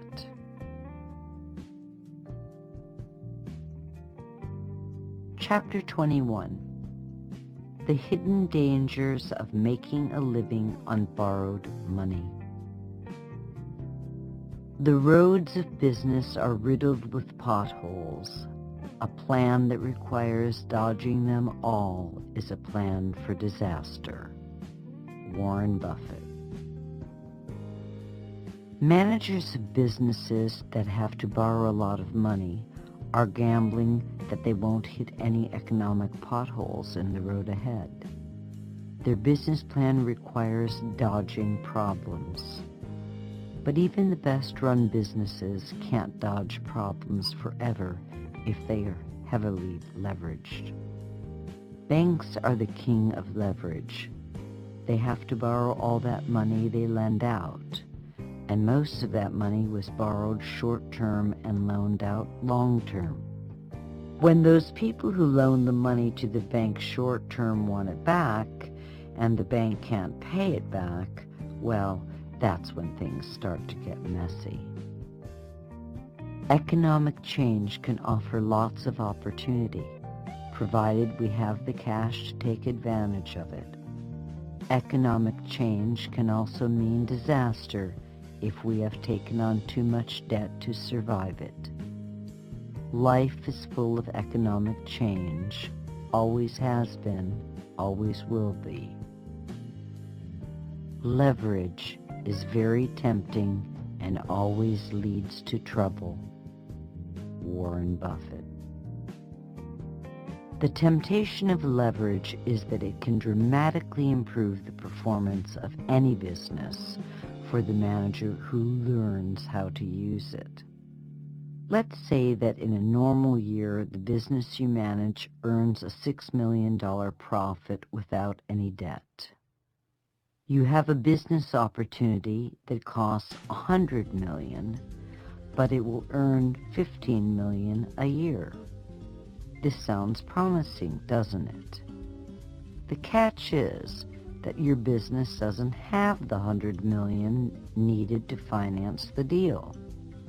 Your friendly Wall Street bank is more than willing to loan you the $100 million if you agree to pay it $10 million a year in interest. This means that after paying the $10 million in interest, you will earn a net profit of $5 million on the $15 million in new business. Add in the $6 million on the old business, and your company is now earning a total of $11 million. Make the deal and you almost double your net earnings. Guess who gets the big bonus at the end of the year? You do, for your brilliant managing of the company's assets. With the Wall Street investment banks, the game of leverage was played out to an extreme. Borrow $100 billion at 5% short-term and loan it out at 7% long-term, and suddenly your firm is earning $2 billion a year in profit, and the financial press is writing about your $50 million salary. Now you know why managers tend to push their companies to take on as much leverage/debt as they can possibly put to profitable use. However, there is a catch, and it's a big one. What happens if there's a recession and your company's business income makes a dramatic drop, to the point that you cannot generate enough money to service the debt? In this case, you would start burning up the company's net worth until either the economy turned around and the business improved, or you were forced to put the company into bankruptcy. When companies begin contemplating bankruptcy, the company's old management is usually the first to go. However, if the company hadn't taken on the $100 million debt when the recession hits, all the company would have to do is cut back production to the point that it would meet the new lower level of demand, at which point it would start making money again. Yes, people would have lost their jobs, but the survival of the company would not be in question. When Warren looked at a company during the 50s and 60s, he always asked, how did it manage through the Great Depression? Did it do well, or did it fail? This told him a great deal about the historical nature of the company and its need to use debt. Warren still looks at the long-term historic performance of the company. He often mentions that companies that he has major investments in, like Coca-Cola and Wells Fargo, have 100-year histories. These are businesses that not only survived the Great Depression, they are companies that are going to survive the current recession as well. But he still keeps a watchful eye on how much debt all the companies he owns carry, knowing that in hard times it can kill even the best of businesses. Warren's own Berkshire Hathaway has long avoided going into debt. If Warren can't pay for it with cash, he isn't interested. Warren even takes it further by letting cash pile up if he can't find a good value, which also protects Berkshire against hard times. In the heat of the Great Recession of '09, Berkshire was sitting on very little debt and only a very comfortable cushion of $20 billion in cash. This gave Warren plenty of restful nights and the economic firepower to take advantage of the lower stock prices that the recession brought. Old-school managers like Warren are very reluctant to use debt to improve earnings. They lived through the hard times and have the scars to prove it.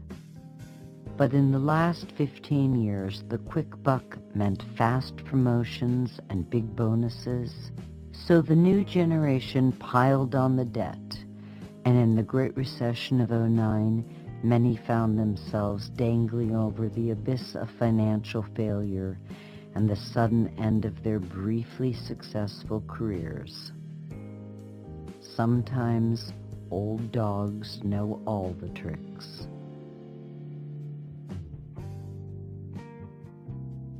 Chapter 22. Do good ideas always bear fruit? You can get into way more trouble with a good idea than a bad one. Warren Buffett.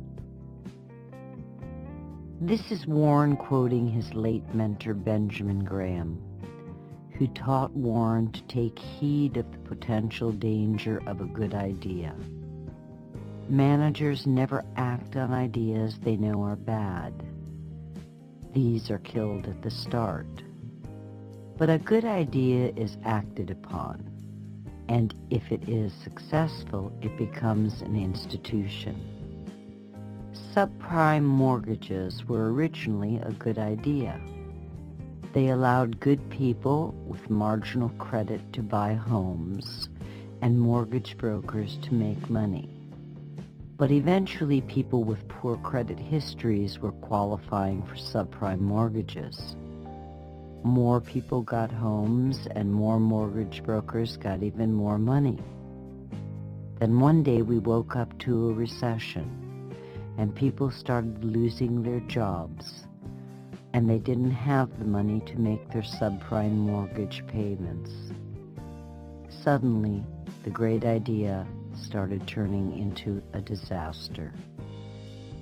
The same thing occurred with the insurance giant AIG, which sold insurance to banks and other institutions to cover the risk of default on a large number of investment-grade corporate bonds. AIG figured that the risk that thousands of corporations all over the world would go bust at the same time was practically zero, and that the premiums that the banks and institutions paid would never have to be paid out in claims. AIG raked it in, earning hundreds of millions in premiums. It was low risk, easy money. Then one day, the bank showed up wanting AIG to insure several groups of subprime loans that had been packaged together like the corporate bonds had been. AIG figured that since writing insurance on the corporate bonds was making them a ton of money, writing insurance on a pool of subprime mortgages would also be profitable. But they didn't bother to sit down and really figure out the risk of a large pool of subprime mortgages going belly up. And then the recession hit, and hundreds of thousands of subprime mortgages started going into default. And prices on the subprime bonds that AIG had insured started falling. And as they dropped, AIG had to put up more and more collateral to support its subprime insurance contracts. Then things went from bad to worse, and AIG ran out of assets it could put up as additional collateral. Suddenly, the company was at risk of defaulting on all of its subprime insurance contracts that it had sold to the financial institutions of the world.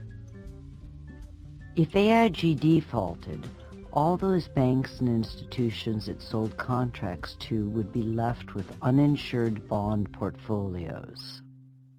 This means the banks and institutions would be stuck for every dollar of decline in value that their bond portfolios suffered. A little like not having insurance on your house when it burns down. The prospect of AIG failing to post more collateral essentially threatened to render a great many of the world's financial institutions insolvent.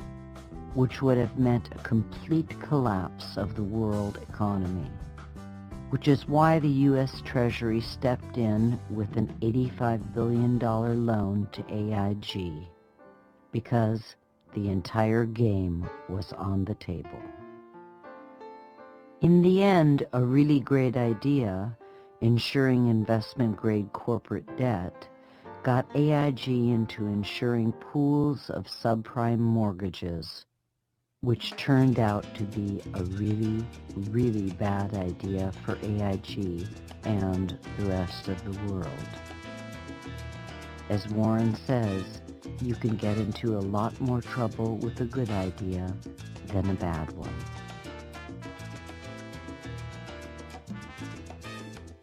Chapter 23. How to handle employees who break the law. There is plenty of money to be made in the center of the court. There is no need to play around the edges. Warren Buffett. This is the advice that Warren gave the managers of his companies after the fallout of Salomon Brothers' bond trading scandal. Salomon Brothers was a Wall Street investment bank famous for its bond trading prowess. In the late 1980s, Warren invested $700 million in the company's preferred stock. In 1991, two Salomon bond traders broke the U.S. Treasury's bidding rules for buying Treasury bonds. They were caught submitting false bids to the U.S. Treasury in an attempt to take a larger share of the new issue of Treasury bonds than the U.S. Treasury permitted. Salomon's management, upon discovering the illegal acts of its traders, was not forthcoming to the Securities and Exchange Commission or to the U.S. Treasury. This led Treasury to consider barring Salomon from trading in treasuries, which would have been a certain death blow to the company and to Warren's investment. At the request of Salomon's board of directors, Warren stepped in as chairman of the board and immediately cleaned house at Salomon, removing its CEO and top managers who had been involved in supervising the traders who made the false bids. He also instigated an upfront policy with the U.S. Treasury, giving the investigators free access to Salomon's records. In the end, Salomon had to pay a hefty $290 million fine, but it got to keep trading in treasuries, which meant that it got to stay in business. Warren conveyed this lesson to his managers. While it is important to be aggressive in making money, you can make the money you need by staying within the boundaries of the law. When managers break the law in the name of making a quick buck, they risk losing their entire business with one single action. In Salomon's case, the bond trader bet the entire company for a slightly larger piece of the U.S. government bond market. As managers, we have to keep a watchful eye on our employees to make sure that they don't bet the store in an attempt to further their careers. And when we catch employees doing something illegal, the first call we make is to the authorities. Not to make the call is to become an accessory after the fact, which is also a crime. It's a hard lesson that no one wants to learn firsthand. Chapter 24. Dealing with your mistakes. I make plenty of mistakes, and I'll make plenty more mistakes too. That's part of the game. You've just got to make sure that the right things overcome the wrong ones. Warren Buffett. No one is perfect, and that includes Warren. Mistakes are part of the landscape and there is no getting away from them. The trick to remember is that our successes in life must outweigh our mistakes. Reverse the equation and we end up in trouble. Warren's mistakes include paying too much for a business, ConocoPhillips, and the then-named U.S. Air, buying into a sinking business, Blue Chip Stamps, and not buying into the right business at the right time. He initially thumbed his nose at Capital Cities Broadcasting. He also made some serious mistakes in the handling of his managers. He hired himself to run his insurance operations, which proved to be a bad idea, and to run Dempster Mills. The first manager he hired was a loser, the second one a winner. Yet he still ended up the richest man in the world. The way in which Warren deals with his mistakes sets him apart from the competition. He learns from mistakes, but he doesn't dwell on them. Those who dwell on their mistakes waste an enormous amount of time and energy that could be spent on developing new ways to make money and enjoy life. Mistakes are part of the past, and short of remembering their lessons, Warren says that they should stay there, since all the money to be made is somewhere in the future.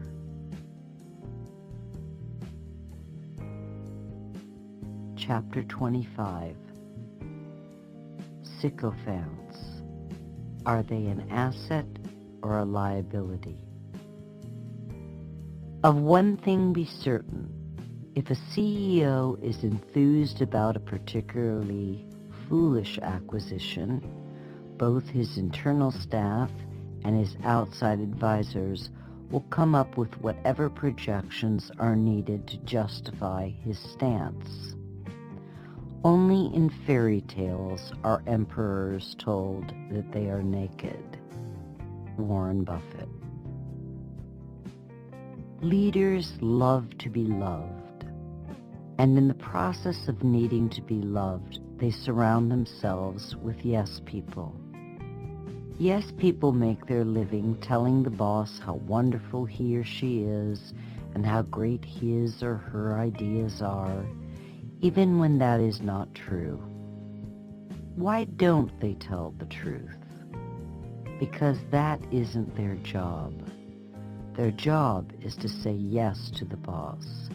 For that, they are handsomely rewarded. Every business has sycophants, creeping around the corners, sucking up to the boss and reinventing the truth. Hire an advisor, and his job likely becomes to advise you to do what you wanted to do in the first place. Advisors who voice dissent too often are soon out of a job. Most people don't keep no men around. What's wrong with surrounding yourself with yes men? Nothing, until the disaster that could have been foreseen drops into your lap and your board of directors is asking you to resign. Wall Street is littered with the remains of CEOs who let their yes men convince them that their companies could manage the risk of derivatives. When the CEOs figured out that the risk couldn't be managed, it was too late for them and their companies. Warren's solution is to surround himself with as few people as possible. In fact, he often has said that his idea of a group decision is to look in the mirror. He also seeks the counsel of Berkshire's Vice Chairman Charlie Munger, who says no 10 times as often as he says yes.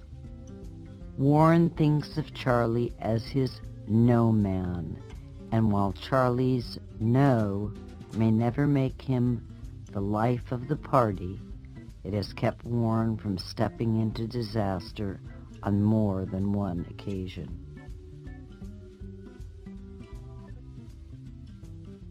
Chapter 26.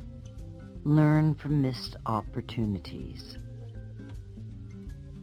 Since mistakes of omission don't appear in financial statements, most people don't pay attention to them. We rub our noses in mistakes of omission. Warren Buffett. Even the best manager misses opportunities, and this often goes completely unnoticed. In the world of investing and in managing Berkshire, Warren freely admits he missed more opportunities than he should have. For example, he laments not getting in early on Walmart and Walgreens. When Warren does miss an opportunity, he likes to spend a little time contemplating why it didn't cross his radar screen or why he saw it but didn't act. He does this with the hope that this reevaluation of the situation will enlighten him enough that he won't repeat the same mistake in the future. In Warren's world, there are two basic kinds of missed opportunities. One, ones we missed because they weren't on our horizon, and two, ones we saw but failed to act on. These are the most frustrating because they were looking us right in the face. If the opportunity simply wasn't on our horizon, the solution is to expand our field of search. There is a whole world of business brokers and investment bankers that are more than happy to show us potential opportunities. As for the opportunities that we can see but don't act on, the most common reason for missing one is that we erred in calculating the risk involved. These are opportunities we would have liked to have acted on, but mistakenly deemed as too risky. Mistakes of omission due to miscalculation of risk are the easiest to understand. We took in all the information we had available and made a judgment call based on that information. If we don't have the right knowledge, we can't competently make the judgment call. This is why Warren lets the managers of his individual companies make even the biggest decisions regarding the companies they run. He trusts that they know their game better than he does. But mistakes of omission that occur because we didn't have our eyes open to opportunity are errors that speak to our management ability and our organizational skills. A good manager is always looking for opportunity and has put the necessary infrastructure in place to assist him. The best managers follow Warren's example. They examine the opportunities they missed, and they ask the hard questions as to why they missed them. Then, the next time around, they just might catch the brass ring instead of watching it slip through their fingers.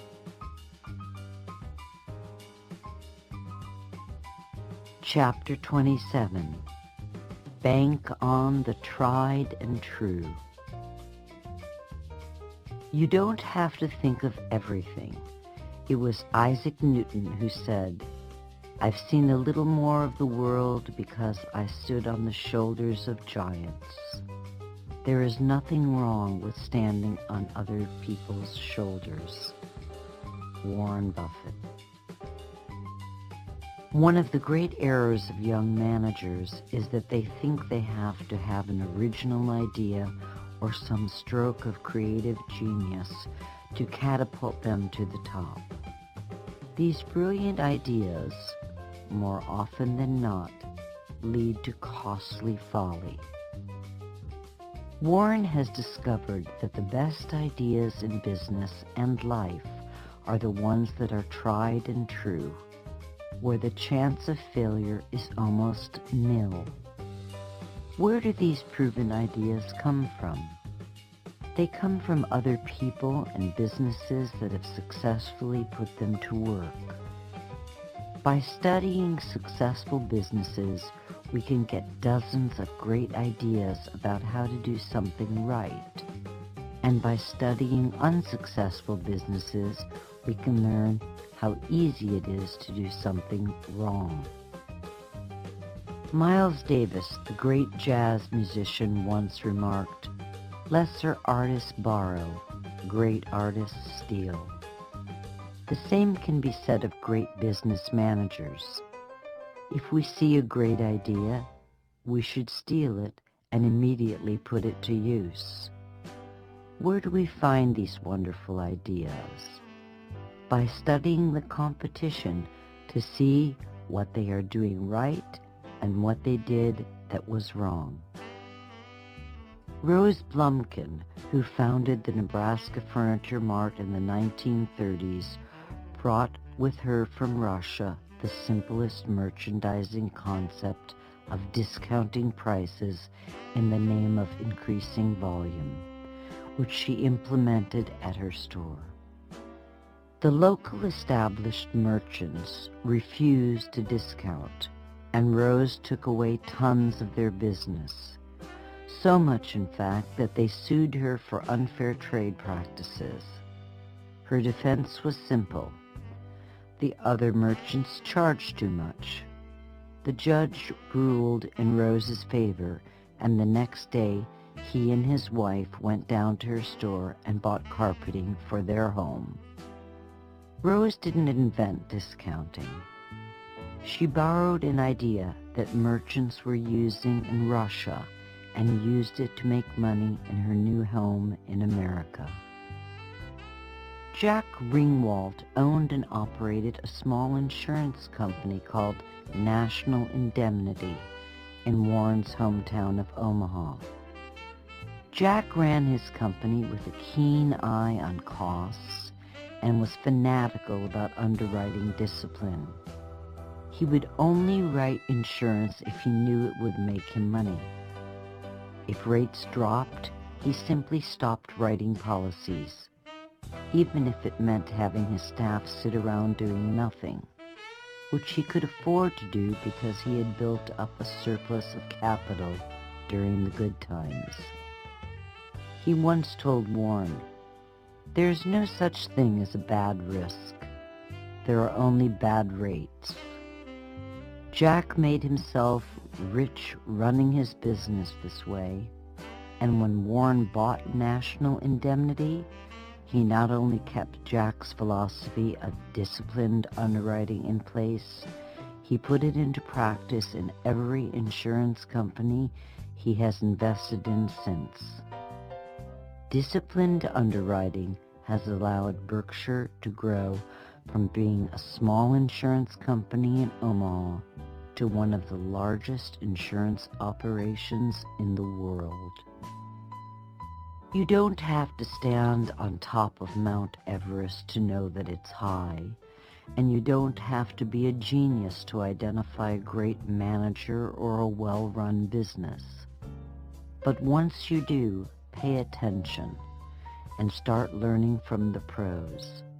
It works for Warren, and it will work for you.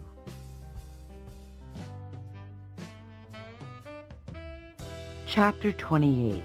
Move up in life. It's better to hang out with people who are better than you. Pick out associates whose behavior is better than yours, and you'll drift in that direction. Warren Buffett. According to Warren, in the management of our personal lives, we are who we hang out with. Hanging out with a lowlife will drag us down, while hanging out with a smart, educated person will draw us up. Warren spent most of his time as a teenager at the racetrack, where he learned to calculate odds.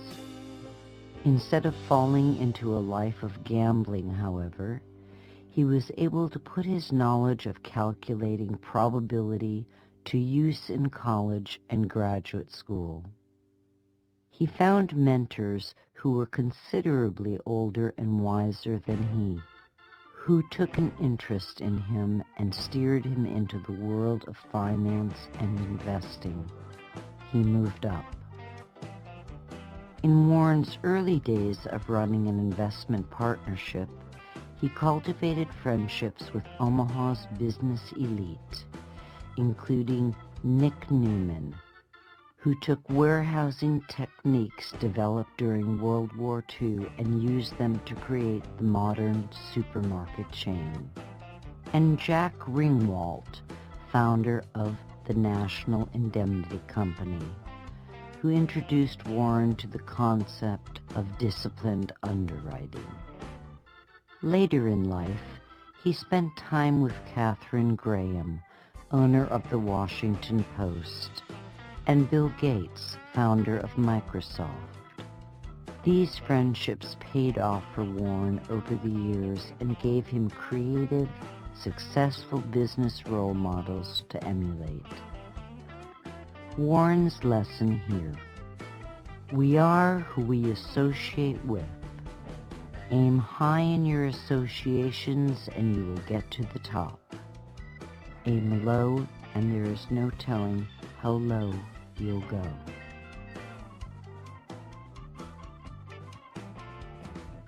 Chapter 29. Manage you for inflation. The best asset during inflation is your own earning power. Anything you do to improve your own talents and make yourself more valuable will get paid off in terms of appropriate real purchasing power. If you do something well, whether you're a Major League Baseball player or you're a good assistant, whatever it may be, you are your best asset. Warren Buffett. Warren says you should think of yourself as a business.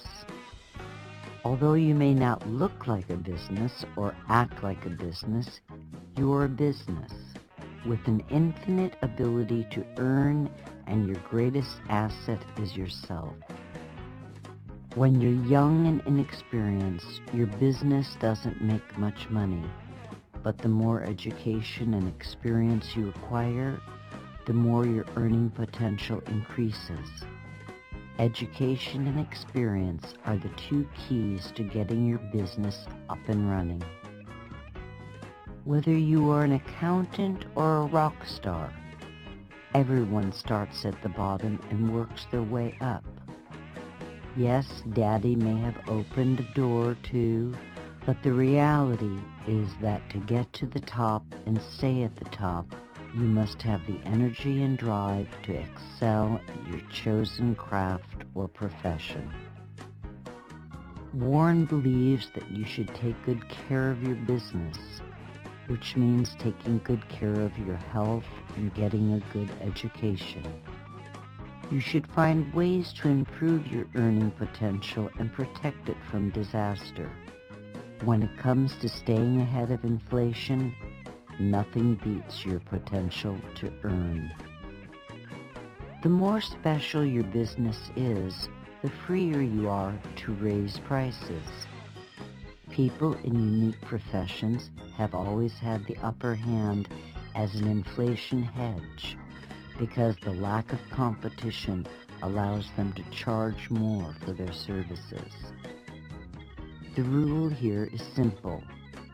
Each of us is an economic entity with great earning potential, and if we take care of ourselves and get an education, our economic potential is infinite, and will not only keep up with inflation, it can even make us rich.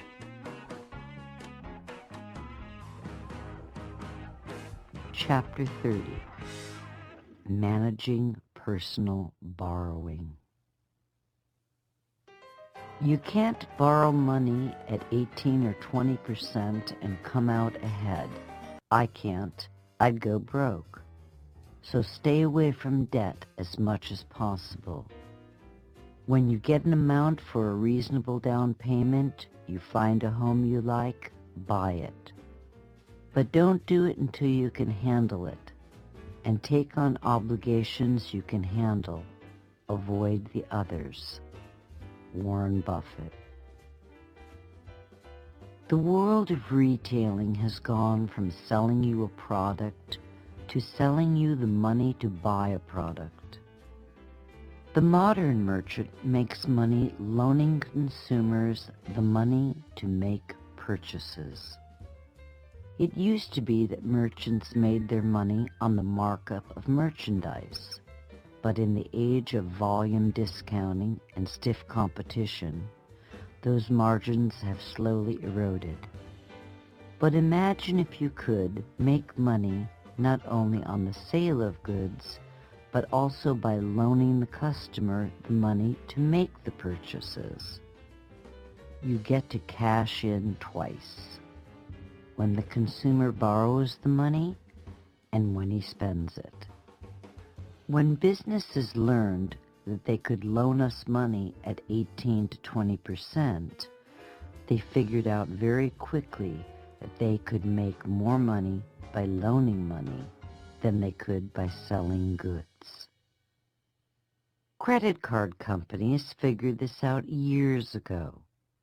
They finance the purchase of even the smallest items, and if you don't get your bill paid off in total or on time, they charge you outrageous interest. This is not just a good business. This is a great business, and the merchants have followed.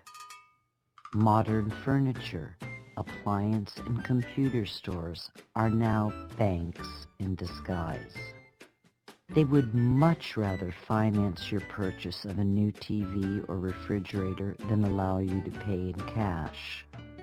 In order to facilitate this money-making scheme, the modern